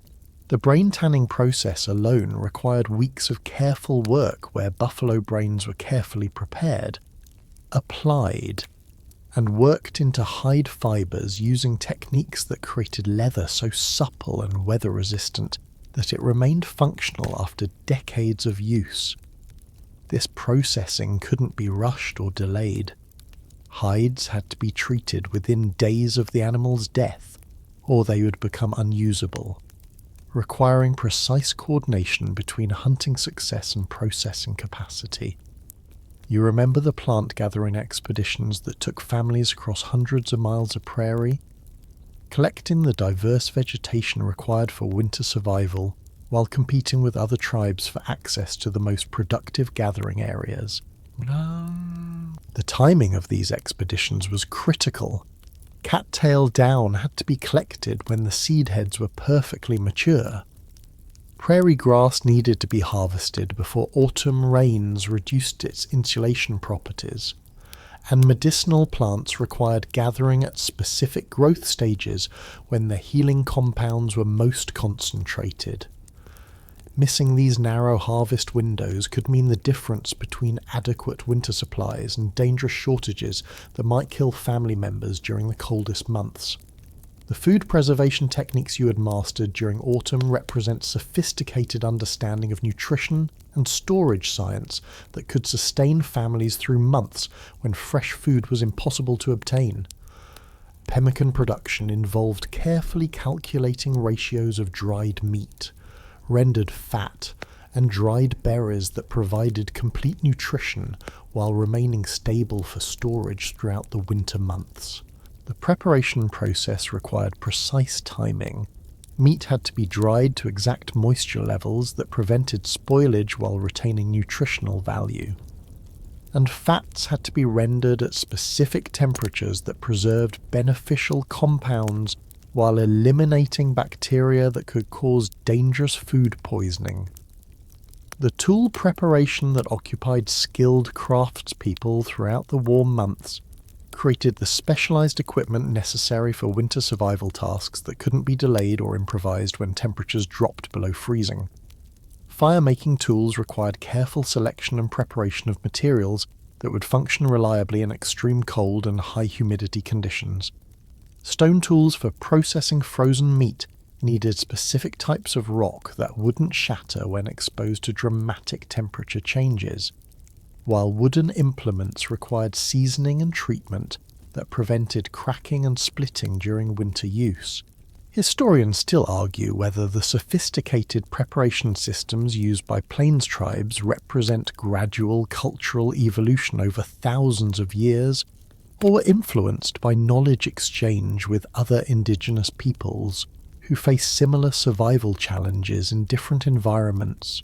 Archaeological evidence from seasonal camps shows that preparation activities followed remarkably consistent patterns across different tribal groups and time periods, suggesting either widespread cultural sharing or the inevitable development of optimal solutions when facing predictable survival challenges that recurred annually. The community organization required for winter preparation reveals sophisticated social systems that coordinated individual family needs with group survival requirements, ensuring that essential knowledge and resources were shared while maintaining the motivation for individual families to contribute their maximum effort to collective preparation activities. Specialized skills like hide tanning, tool making, and food preservation were distributed throughout the community, so that knowledge wouldn't be lost if individual experts died or became incapacitated, while also ensuring that every family had access to the expertise necessary for proper winter preparation. You recall the testing and quality control procedures that verified the adequacy of winter preparations before the first serious cold weather arrived, understanding that survival margins were so narrow that inadequate preparation could kill entire families before spring returned. Tippy covers were erected and tested for wind resistance and thermal efficiency during autumn storms, while food supplies were carefully inventoried to ensure adequate nutrition for the number of people who would depend on stored provisions. Tools and equipment were tested under simulated winter conditions to identify and repair potential failures before they became life-threatening emergencies. The storage systems developed for winter supplies demonstrate sophisticated understanding of preservation science that protected enormous quantities of materials from spoilage, pest damage, and theft throughout the months when replacement would be impossible. Underground caches lined with specially prepared materials created controlled environments that maintained optimal temperature and humidity conditions for different types of stored goods. Food caches used different preservation techniques than hide storage, while tool caches required protection against rust and decay that could render essential survival equipment useless when needed most. The knowledge transmission systems that ensured winter preparation expertise was passed from generation to generation represent sophisticated educational techniques that taught complex technical skills while maintaining cultural traditions and social cohesion. Children began learning basic preparation tasks as soon as they were physically capable, gradually mastering more complex skills through hands-on experience, guided by expert mentors who understood that inadequate training could result in preparation failures that might kill the student and their entire family during winter emergencies. You remember the contingency planning that prepared for various failure scenarios that could compromise winter survival even when basic preparations had been completed successfully. Alternative shelter sites were identified and prepared in case primary winter camps became untenable due to severe weather or other emergencies, while backup food supplies were distributed among multiple storage locations to prevent total loss if individual caches were compromised by flooding, fire, or other disasters. The seasonal timing of preparation activities followed precise schedules that maximized efficiency, while ensuring that critical tasks were completed before weather conditions made them impossible to perform safely. Buffalo hunting had to be completed before animals migrated to winter ranges. Plant gathering required completion before autumn frosts destroyed essential materials, and shelter construction needed finishing before ground freeze made proper foundation preparation impossible. These scheduling requirements created intense work periods where entire communities focused completely on specific preparation tasks, with the understanding that delays or failures could be fatal for everyone involved. The quality standards maintained during preparation activities reflect understanding that winter survival equipment had to function flawlessly under extreme stress conditions, where repair or replacement would be impossible.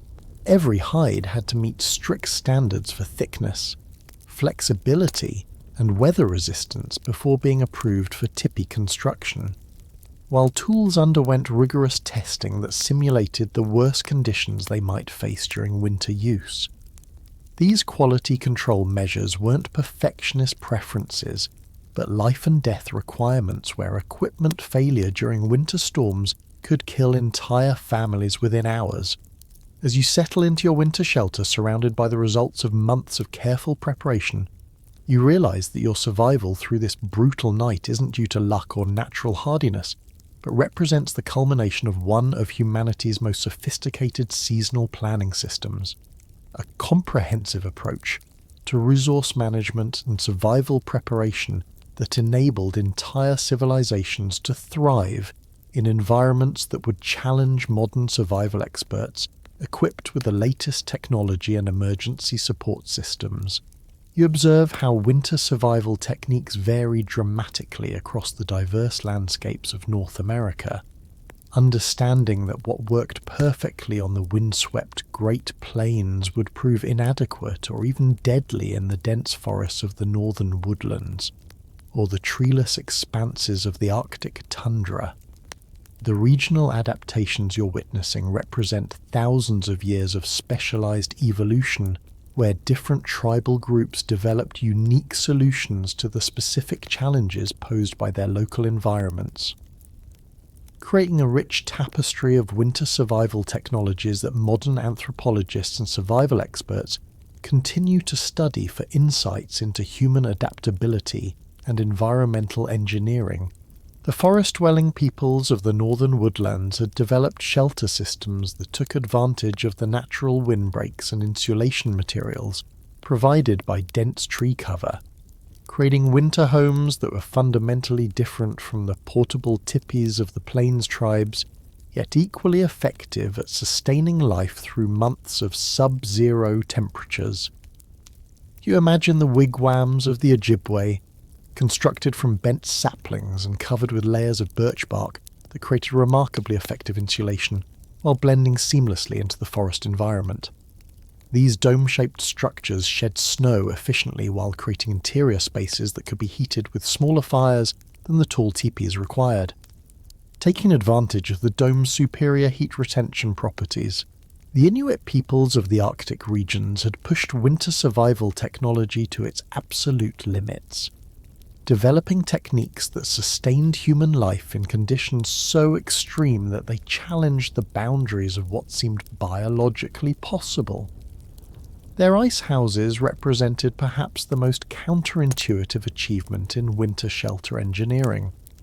Structures built from the very material that threatened to kill their inhabitants, yet providing thermal protection that kept families comfortable when outside temperatures dropped to 60 degrees below zero.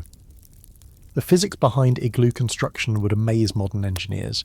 Compressed snow blocks create insulation that actually improves as outside temperatures drop, while body heat creates a thin ice glaze on interior walls that reflects heat back into the living space. The Pacific Northwest coastal tribes faced entirely different winter challenges where the primary threat wasn't extreme cold, but the combination of cold temperatures with constant moisture that could prove deadly if not properly managed. Their plank houses, constructed from massive cedar logs, created winter shelters that could house multiple families while providing protection against the relentless rain and fog that characterized their winter seasons. The sophisticated drainage systems integrated into these structures prevented the moisture buildup that could create dangerous conditions where hypothermia could develop even in relatively moderate temperatures. You discover that the southwestern Pueblo peoples had developed winter survival techniques adapted to high desert conditions where extreme temperature swings between day and night created unique challenges requiring different approaches to thermal management. Their adobe and stone constructions utilized thermal mass principles that absorbed heat during brief warm periods and released it slowly throughout cold nights, creating indoor climate control that maintained relatively stable temperatures using minimal fuel. The sophisticated understanding of solar heating and thermal retention demonstrated by these structures predated modern passive solar architecture by thousands of years. The subarctic tribes of interior Alaska and northern Canada had developed perhaps the most sophisticated understanding of extreme cold survival, creating technologies that functioned reliably at temperatures that would quickly kill anyone without proper preparation. Their caribou hide clothing systems provided thermal protection that exceeded the performance of modern Arctic gear, while their winter shelters combined the portability necessary for following migrating herds with the thermal efficiency required for survival in conditions where exposed skin could freeze solid within minutes of exposure. Historians still argue whether the remarkable similarities in certain winter survival techniques across widely separated tribal groups represent independent invention of optimal solutions or evidence of ancient cultural exchange that spread successful technologies across vast distances. The mathematical precision found in shelter angles, insulation ratios, and heat management systems shows striking consistency across different regions and cultures, suggesting that the physics of winter survival inevitably led different peoples towards similar engineering solutions. The food preservation and storage techniques varied dramatically between regions based on available resources and environmental conditions, yet achieved the same essential goal of maintaining adequate nutrition throughout winter months when fresh food was unavailable. Arctic peoples developed fermented fish and meat preparations that provided complete nutrition while remaining stable in frozen storage, while desert tribes created concentrated food preparations that maximized nutritional density while minimizing storage space and weight requirements for nomadic lifestyles. You learn that the fire management techniques differed significantly between regions based on available fuel sources and ventilation requirements, yet all achieved the critical balance between heat production and safety that kept families alive through winter nights. Forest peoples could maintain larger, longer-burning fires using abundant hardwood fuel, while prairie tribes had to master techniques for maximizing heat output from buffalo dung and sparse wood resources.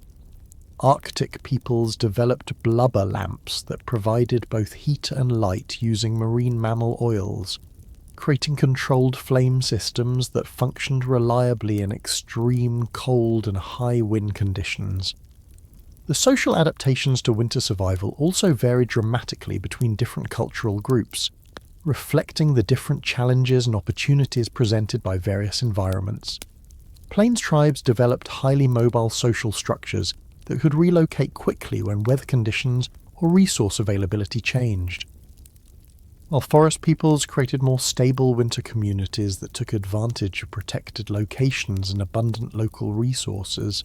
Arctic peoples developed social systems that could sustain small, highly specialized groups through months of total darkness and extreme isolation. The clothing and personal equipment adaptations show remarkable diversity in materials and construction techniques, while achieving similar thermal protection goals across different environments. Arctic peoples developed multi-layer systems using marine mammal skins and bird feathers that provided waterproof protection and superior insulation, while desert peoples created clothing systems that provided cold weather protection during winter nights while remaining suitable for warm daytime temperatures. Forest peoples utilized the diverse plant and animal resources of their environment to create clothing systems that combined thermal protection with the durability necessary for activities like ice fishing and winter hunting. You observe how the medicinal and healing traditions varied between regions based on available plant and mineral resources. Yet all cultures developed sophisticated understanding of cold-related injuries and illnesses that could occur during winter survival situations. Arctic peoples developed treatments using marine resources and specialized techniques for managing frostbite and hypothermia in extreme conditions, while forest peoples utilized the rich pharmacology of woodland plants to create medicines that supported winter health and treated cold-related illnesses. The tool technologies adapted to regional conditions show remarkable innovation in creating implements that functioned reliably under the specific stresses imposed by different winter environments. Arctic peoples developed specialized tools for working with ice and frozen materials, while forest peoples created implements optimized for working with wood and plant materials in cold conditions. Plains peoples developed portable tool systems that could be easily transported during nomadic movements, while providing all the functionality necessary for winter survival tasks. The psychological and cultural adaptations to winter survival reflect the different mental challenges posed by various environments during the darkest, coldest months of the year. Arctic peoples developed cultural practices that maintained mental health during months of continuous darkness, while forest peoples created social activities that strengthened community bonds during periods of confinement in winter shelters. Plains peoples developed cultural systems that maintained group cohesion during the mobile lifestyle necessary for following game herds throughout winter ranges. As you consider the remarkable diversity of human adaptations to winter survival challenges across North America, you realize that you're witnessing not just different techniques, but different approaches to the fundamental challenge of maintaining human life in conditions that push the boundaries of biological survival, each representing thousands of years of cultural evolution that created technologies and social systems perfectly adapted to their specific environmental niches. You turn your attention to the smallest and most vulnerable members of your winter family, understanding that keeping children and infants alive through brutal Great Plains winters required specialized techniques that went far beyond simply scaling down adult survival methods.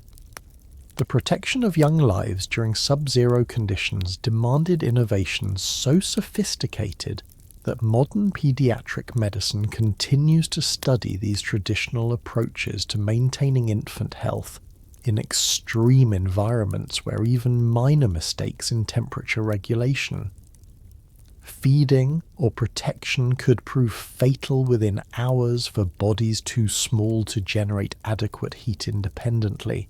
Your first concern focuses on the newborn infants whose tiny bodies present the greatest thermal regulation challenges during winter survival situations.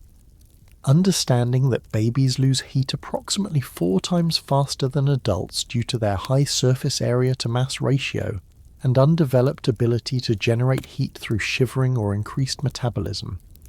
The specialized infant care techniques you observe represent thousands of years of accumulated knowledge about maintaining core body temperature in the most vulnerable human beings during conditions where exposure would cause death within minutes of inadequate protection.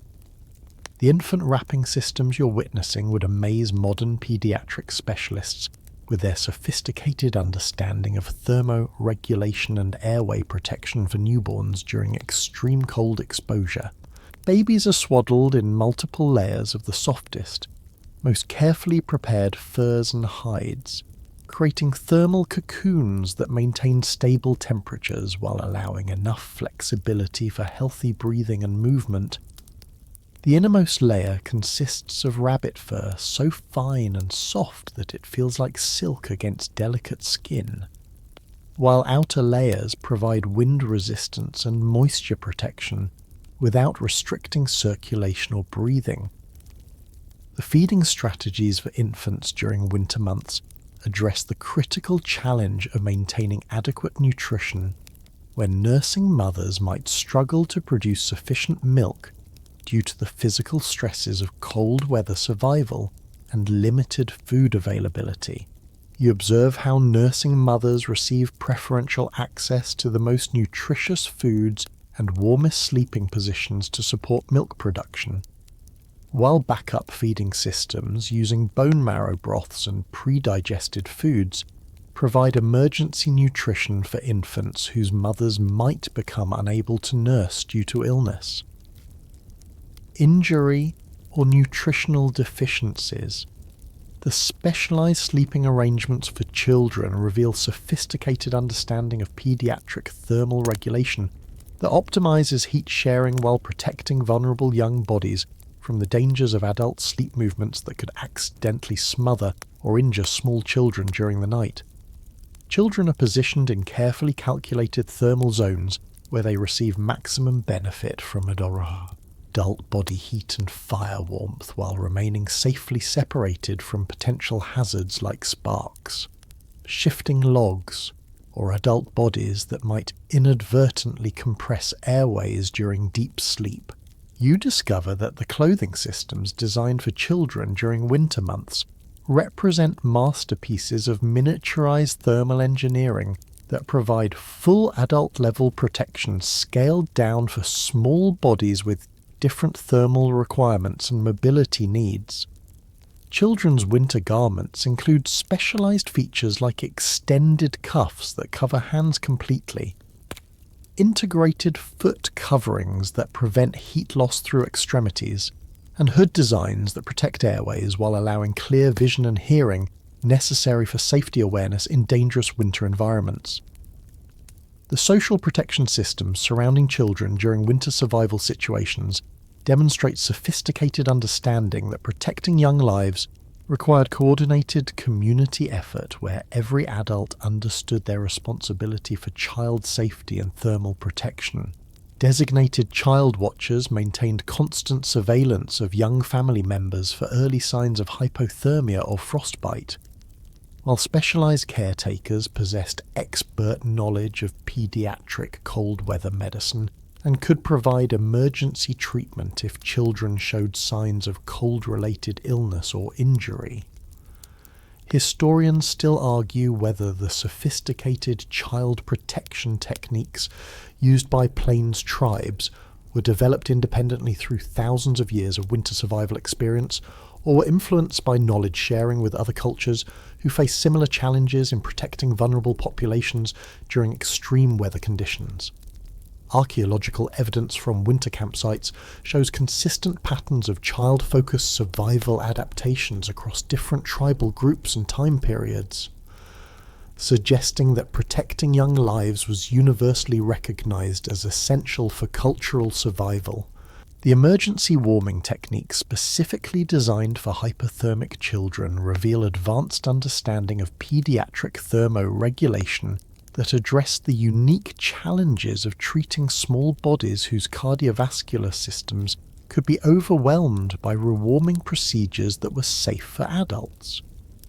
Children showing signs of hypothermia received gentle warming using techniques that gradually raise core temperature without shocking developing circulatory systems, while specialized monitoring detected the subtle signs of recovery or deterioration that might be missed without expert knowledge of pediatric cold injury treatment.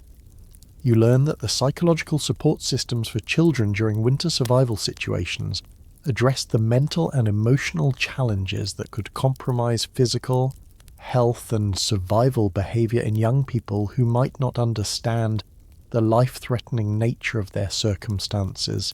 Games, stories, and activities were designed to maintain positive mental states while teaching essential survival knowledge, creating learning experiences that prepared children to contribute to family survival while protecting them from the fear and anxiety that could interfere with healthy sleep and proper thermal regulation. The specialized medical treatments for children during winter months include herbal remedies and physical therapies specifically adapted for young bodies that might react differently to treatments that were safe and effective for adults. Dosages of medicinal plants were carefully calculated based on body weight and developmental stage, while physical treatments like massage and positioning were modified to account for the different anatomy and physiology of growing children whose bodies were still developing adult thermal regulation capabilities. The educational systems that taught children essential winter survival skills balanced the need to prepare young people for adult survival responsibilities with protection from knowledge and experiences that might be psychologically harmful or physically dangerous for developing minds and bodies. Children learned through carefully graduated experiences that built competence and confidence while maintaining appropriate safety margins that protected them from the full dangers of winter survival situations until they were physically and mentally mature enough to handle adult-level risks. You observe how the nutritional support systems for children during winter months address the unique dietary requirements of growing bodies that need additional calories and nutrients to support development while maintaining thermal regulation in extreme cold conditions. Children receive preferential access to foods rich in fats and proteins that support both growth and heat generation, while special preparations provide concentrated nutrition in forms that young digestive systems can process efficiently, even when other foods might be difficult to digest during cold weather stress. The activity management for children during winter confinement reveals sophisticated understanding of pediatric psychology and physiology that maintained healthy development while protecting young people from the dangers of winter outdoor exposure. Indoor games and activities provided essential physical exercise and mental stimulation, while teaching practical skills that would contribute to survival effectiveness as children matured into adult survival contributors. The protection of children from winter-specific dangers like carbon monoxide poisoning, burns from heating fires, and accidents in confined living spaces required specialized safety techniques that eliminated hazards while maintaining the thermal conditions necessary for survival. Child-safe zones were created within winter shelters where young people could play and sleep without exposure to dangerous heating equipment or fire management activities, while specialized supervision ensured that children couldn't accidentally create safety hazards that might endanger the entire family group.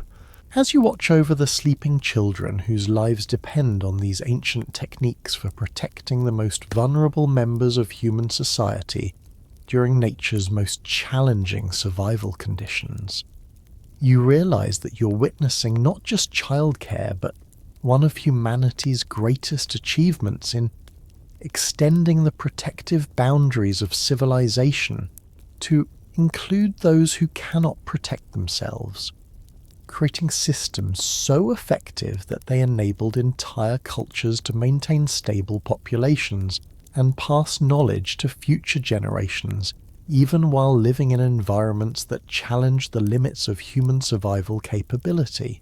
You feel the tipi shuddering against the full fury of a winter blizzard that has descended upon your camp with terrifying intensity. Understanding that the next several days will test every aspect of your family's survival knowledge, as howling winds drive snow horizontally across the prairie at speeds that could kill exposed humans within minutes, while temperatures plummet to levels that challenge the very limits of your shelter's ability to maintain livable conditions. The storm survival strategies you're implementing represent the ultimate test of indigenous winter survival technology, where families had to endure weather systems so severe that modern meteorologists would classify them as life-threatening emergencies requiring immediate evacuation to heated shelters. Your tipi's structural response to extreme wind loading reveals sophisticated engineering principles that enable the conical shelter to flex and bend without breaking under hurricane-force gusts that could easily destroy rigid structures not designed for such extreme conditions. The buffalo hide covering stretches and contracts with wind pressure rather than tearing, while the pole framework distributes stress loads throughout the entire structure in ways that prevent catastrophic failure even when individual components are stressed beyond their normal operating limits. You can feel the entire shelter moving rhythmically with the storm, like a living organism that bends with natural forces rather than fighting them in ways that would lead to destruction. The snow management techniques you observe would impress modern snow engineers with their sophisticated understanding of how to prevent dangerous accumulations that could collapse your shelter, or block critical ventilation openings that maintain breathable air inside the teepee. Family members take turns throughout the storm carefully clearing snow from specific areas around the shelter while avoiding exposure that could lead to frostbite or hypothermia during the brief periods when they must venture outside to maintain structural integrity and airflow systems essential for survival. The fire management during blizzard conditions requires adjustments to normal heating procedures that maintain warmth while preventing dangerous smoke buildup that could occur when normal ventilation patterns are disrupted by extreme wind conditions. You observe how the central fire is modified to burn at lower, more controlled rates that produce steady heat without creating smoke volumes that might overwhelm the teepee's ability to maintain proper air circulation during storm conditions, when the smoke hole opening must be partially restricted to prevent snow infiltration. The emergency food and water protocols you're following address the critical challenge of maintaining adequate nutrition and hydration during extended storm periods, when normal food preparation and water collection activities become impossible due to life-threatening weather conditions outside the shelter. Emergency food supplies include concentrated, high-energy preparations that require minimal cooking and provide maximum caloric density, while snow melting techniques provide safe drinking water without wasting precious fuel needed for heating and survival during the extended storm period. The psychological management strategies for surviving extended blizzard confinement reveal sophisticated understanding of how extreme weather stress can affect mental health and group dynamics during periods when families are trapped together in confined spaces for days while listening to terrifying wind sounds that could undermine morale and create panic situations that might compromise rational decision-making essential for survival. Traditional stories, games, and group activities provide mental distraction and emotional support while maintaining the calm, coordinated behavior necessary for successful storm survival. Historians still argue whether the storm survival techniques used by Plains tribes represent gradual cultural evolution through thousands of years of blizzard experience, or were influenced by knowledge exchange with Arctic peoples who regularly survived even more extreme weather conditions. Archaeological evidence from winter campsites shows that indigenous communities maintained remarkably low mortality rates during severe storm periods, suggesting that their emergency protocols were highly effective at protecting families during the most dangerous weather events on the Great Plains. The structural monitoring and emergency repair procedures you observe demonstrate sophisticated engineering knowledge that enables families to detect and address shelter damage before it becomes life-threatening during storm conditions, when major structural failures could be fatal for everyone inside the tipi. Family members trained in emergency repair techniques can identify stress points, reinforce critical structural elements, and perform temporary repairs using materials and tools maintained specifically for storm emergency situations when normal construction activities would be impossible. You learn that the ventilation management during blizzard conditions requires constant adjustment to maintain the delicate balance between preventing carbon monoxide buildup and minimizing heat loss during periods when outside temperatures and wind conditions create extreme challenges for maintaining proper air circulation. The smoke hole opening is continuously modified throughout the storm to optimize airflow while preventing snow accumulation that could block ventilation entirely and create suffocation hazards for sleeping family members. The communication systems developed for storm survival enable families to maintain contact with other community members during blizzard conditions when normal movement between shelters becomes impossible due to whiteout conditions and life-threatening wind chill factors. Sound signals and visual markers provide emergency communication methods that can penetrate storm conditions and coordinate community responses to emergencies that might affect multiple families simultaneously during severe weather events. The emergency evacuation procedures you observe address the terrifying possibility that primary shelter failure might force families to abandon their teepee during blizzard conditions and seek alternative protection that could mean the difference between survival and death when normal shelter options are no longer available. Backup shelter sites, emergency equipment caches, and evacuation routes are predetermined and practiced so that families can implement emergency relocation even during whiteout conditions when visibility is reduced to mere feet. You discover that the waste management procedures during extended storm confinement address sanitation challenges that could create health hazards when families are unable to leave their shelter for normal waste disposal activities for days at a time. Specialized techniques for managing human waste, food scraps, and other potentially dangerous materials maintain sanitary conditions within the confined living space while preventing the health problems that could compromise survival effectiveness during critical storm periods. The medical emergency protocols for storm survival include treatments for injuries and illnesses that might develop during blizzard conditions when families have no access to outside medical assistance and must rely entirely on traditional healing knowledge and available supplies to treat potentially serious health problems. Herbal medicines, emergency surgical techniques, and injury management procedures provide comprehensive medical care using resources available within the isolated shelter during storm conditions.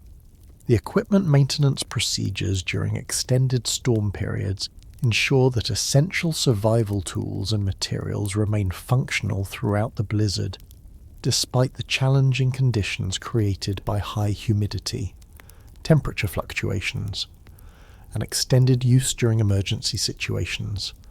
Fire-making equipment receives special attention to ensure reliable function when heating systems cannot fail, while emergency repair tools are maintained ready for immediate use if shelter damage requires urgent attention during the storm. You realize that the storm survival techniques surrounding you represent one of humanity's most remarkable achievements in emergency preparedness. Systems so comprehensive and effective that they enabled families to survive weather conditions that would overwhelm modern emergency response systems and defeat contemporary shelter technologies.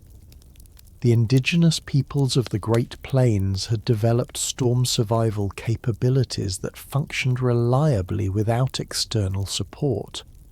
Backup power systems or rescue services, relying entirely on knowledge, preparation, and traditional technologies that could sustain human life through nature's most violent weather events. As you settle deeper into your storm shelter while the blizzard continues its assault on your teepee, understanding that you may be confined here for several more days while the storm exhausts its fury against the landscape outside, you appreciate that you're not simply waiting for better weather, but participating in an ancient form of emergency management that represents thousands of years of accumulated knowledge about surviving the worst conditions that North American winters could deliver to those brave enough to call this unforgiving landscape their home. You confront the harsh reality that winter survival on the Great Plains meant facing months when normal food sources disappeared beneath layers of snow and ice, while water sources froze solid enough to require specialized tools and techniques just to obtain the liquid essential for maintaining life during conditions where dehydration could prove as deadly as hypothermia. The food and water management systems you're witnessing represent sophisticated understanding of human nutrition and hydration needs that enabled entire populations to maintain health and energy throughout winter months when the landscape offered virtually no fresh provisions, requiring families to depend entirely on stored foods and creative techniques for accessing water in environments where everything liquid had turned to ice. Your stored food supplies reveal remarkable achievements in preservation science that maintained nutritional value and prevented spoilage throughout winter months when temperatures fluctuated between frozen storage and potentially dangerous warming periods that could cause food spoilage and life-threatening food poisoning. The pemmican stores surrounding you represent concentrated nutrition that provides complete protein, essential fats, and carbohydrates in ratios calculated to sustain heavy physical activity and maintain body heat generation during extreme cold exposure. Each pound of properly prepared pemmican contains the nutritional equivalent of several pounds of fresh meat while remaining stable for storage without refrigeration throughout the entire winter season. The dried meat preparations you observe demonstrate sophisticated understanding of food chemistry and preservation techniques that removed moisture to levels that prevented bacterial growth, while retaining the proteins and minerals essential for winter health when fresh meat was impossible to obtain. Buffalo meat strips had been carefully cut to optimize drying rates while maximizing surface area exposure to air circulation, creating jerky so thoroughly dehydrated that it could be stored safely for months without spoilage, even when exposed to temperature variations that would quickly spoil improperly prepared foods. Your access to winter water sources requires techniques that modern survival experts still study for insights into obtaining safe drinking water when normal sources are frozen solid or contaminated with dangerous ice formations that could cause intestinal injuries if consumed improperly. Snow melting procedures follow precise protocols that ensure adequate hydration while conserving precious fuel needed for heating and cooking. Understanding that melting snow requires significantly more energy than heating liquid water, and that improper snow selection could introduce dangerous contaminants or parasites that might cause illness during periods when medical treatment options were extremely limited. The ice harvesting and processing techniques you witness would impress modern engineers with their sophisticated understanding of ice chemistry and safety procedures that enabled families to obtain pure, safe drinking water from frozen ponds and streams while avoiding the dangers of thin ice that could cause drowning or the contaminated ice that might introduce waterborne diseases during periods when illness could be fatal. Ice selection follows specific criteria that identify the clearest, purest ice formations while avoiding areas where contamination might have occurred, creating water supplies that often exceeded the purity of water available during warmer months. The food rationing systems you observe demonstrate sophisticated understanding of human metabolism and nutritional requirements that allocated limited food supplies to maximize survival chances for all family members while preventing the starvation that could kill vulnerable individuals during the coldest months when bodies required maximum nutrition to maintain heat generation and immune function. Rationing wasn't simply dividing available food equally, but involved complex calculations that considered individual metabolic needs, activity levels, and vulnerability factors that determined how much nutrition each person required for optimal survival probability. Historians still argue whether the food preservation and storage techniques used by Plains tribes were developed independently through thousands of years of experimentation or were influenced by knowledge exchange with other cultures who faced similar challenges in maintaining adequate nutrition during extended periods when fresh food was unavailable. Archaeological evidence from winter campsites shows remarkably sophisticated food storage systems that maintained stable nutrition for large populations throughout severe winter periods, suggesting that these techniques were highly effective at preventing the malnutrition and starvation that could devastate communities without proper food management systems. The cooking techniques adapted for winter conditions address the challenge of preparing nutritious, palatable meals using frozen ingredients and limited fuel while maximizing the warming effects of hot food that helped maintain core body temperature during extreme cold exposure. Cooking methods are modified to extract maximum nutrition from limited ingredients while creating warming broths and stews that provide both calories and the warming sensation that could mean the difference between maintaining morale and succumbing to the depression that often accompanied extended winter confinement.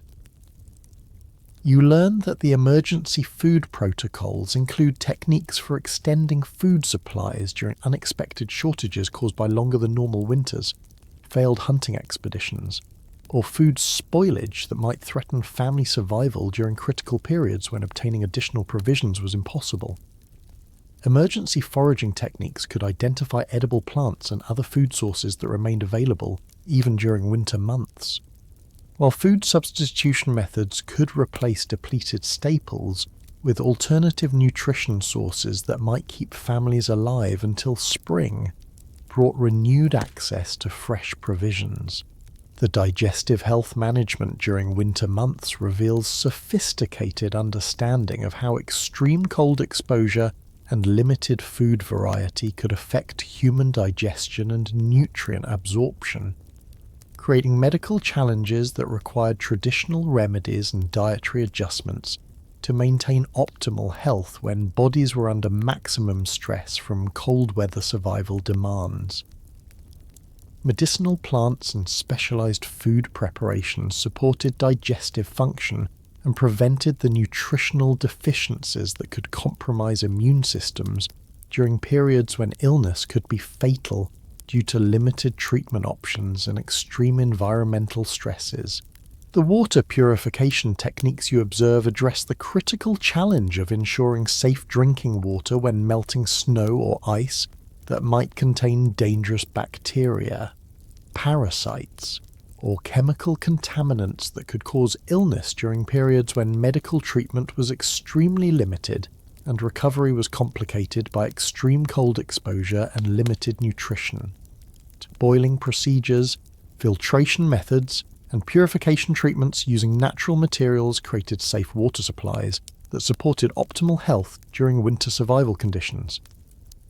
You discover that the food sharing systems developed for winter survival situations balanced individual family needs with community survival requirements, creating social mechanisms that prevented hoarding while ensuring that food resources were distributed in ways that maximize survival probability for entire communities during periods when individual family food failures could mean death for multiple people.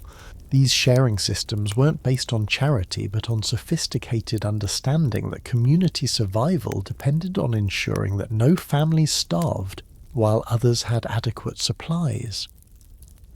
The nutritional supplementation techniques using natural vitamins and minerals address the health challenges created by limited food variety during winter months when scurvy, nutritional anemia, and other deficiency diseases could prove fatal for individuals whose immune systems were already stressed by extreme cold exposure. Pine needle preparations provided vitamin C that prevented scurvy, while organ meat consumption supplied essential vitamins and minerals that supported immune function and energy metabolism during the most demanding survival conditions.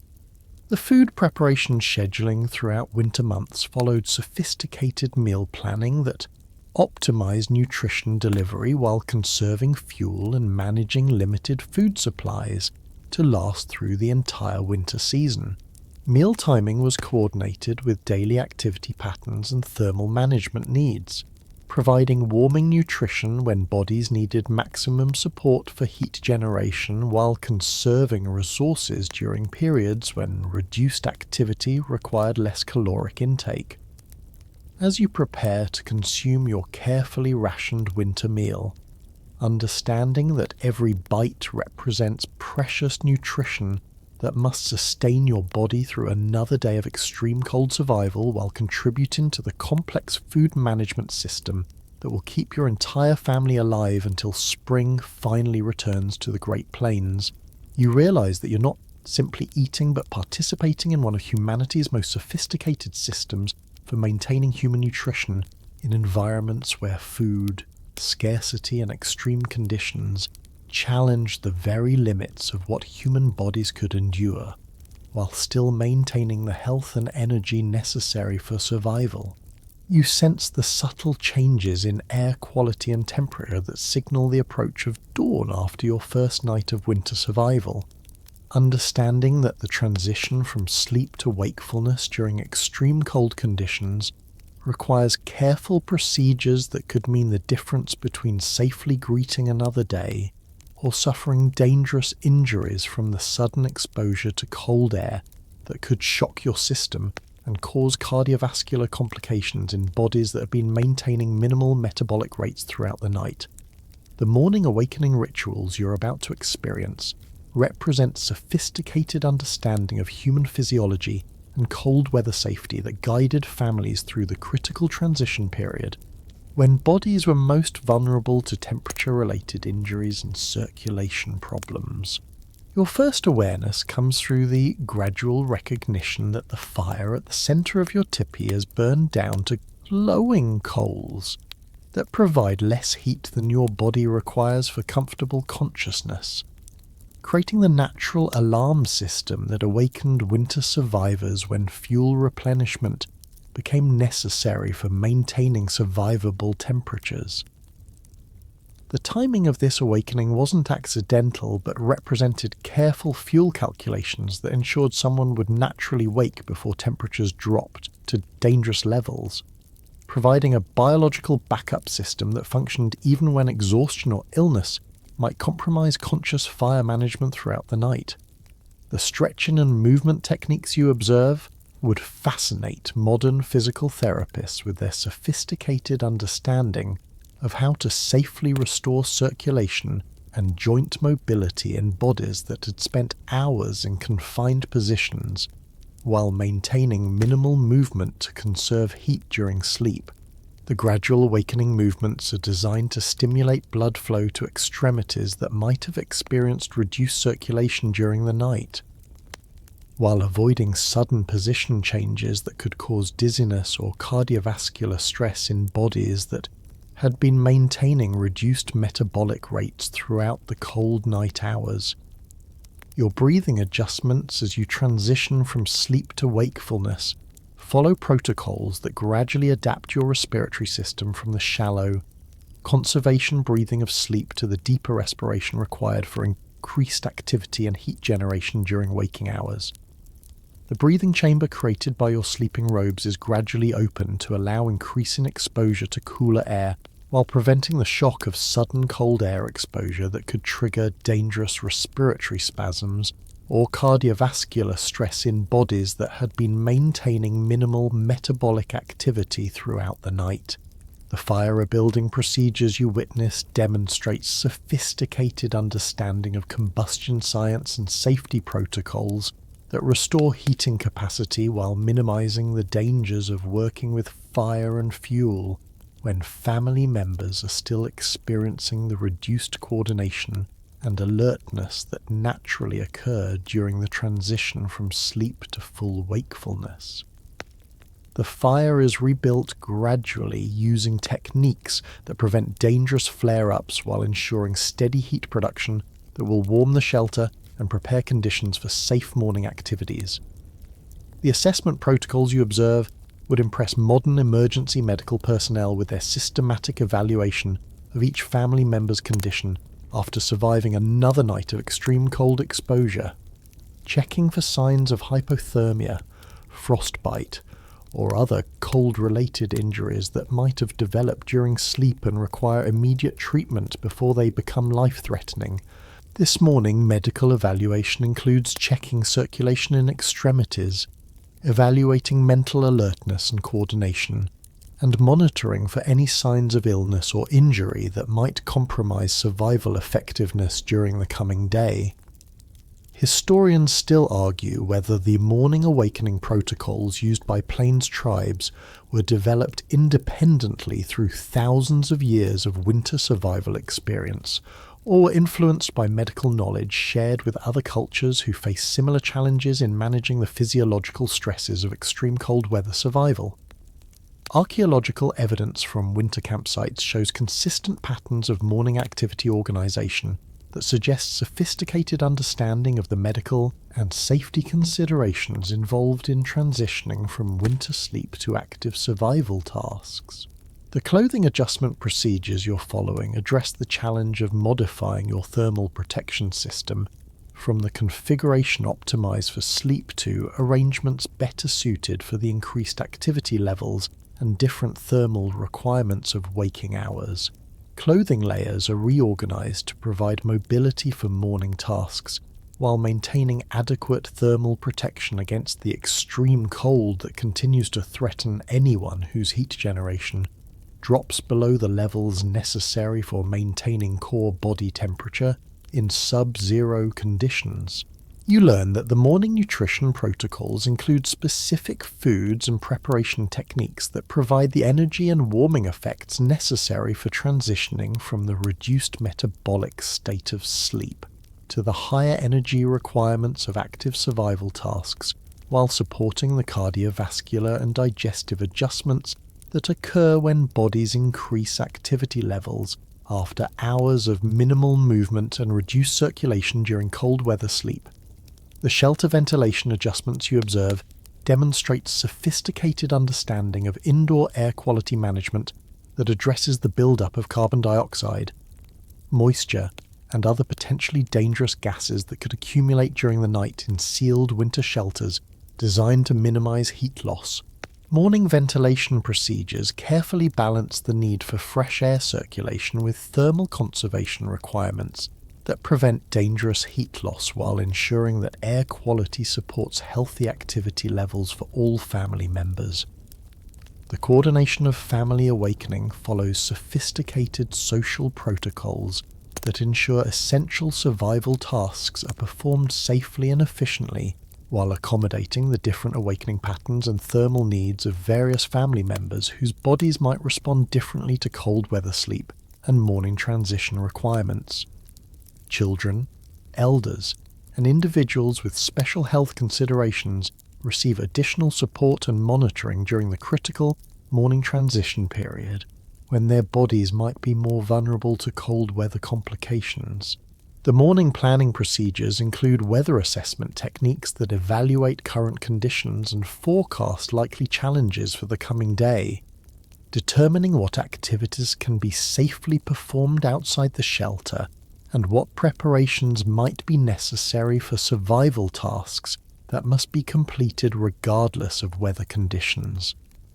This planning process considers not just immediate weather conditions, but also the cumulative effects of cold exposure on family members whose energy reserves and cold resistance might be affected by the ongoing stresses of winter survival. You discover that the morning equipment checks include systematic evaluation of all survival tools and materials to ensure they remain functional after exposure to extreme temperature variations and high humidity conditions that could affect the reliability of fire-making equipment.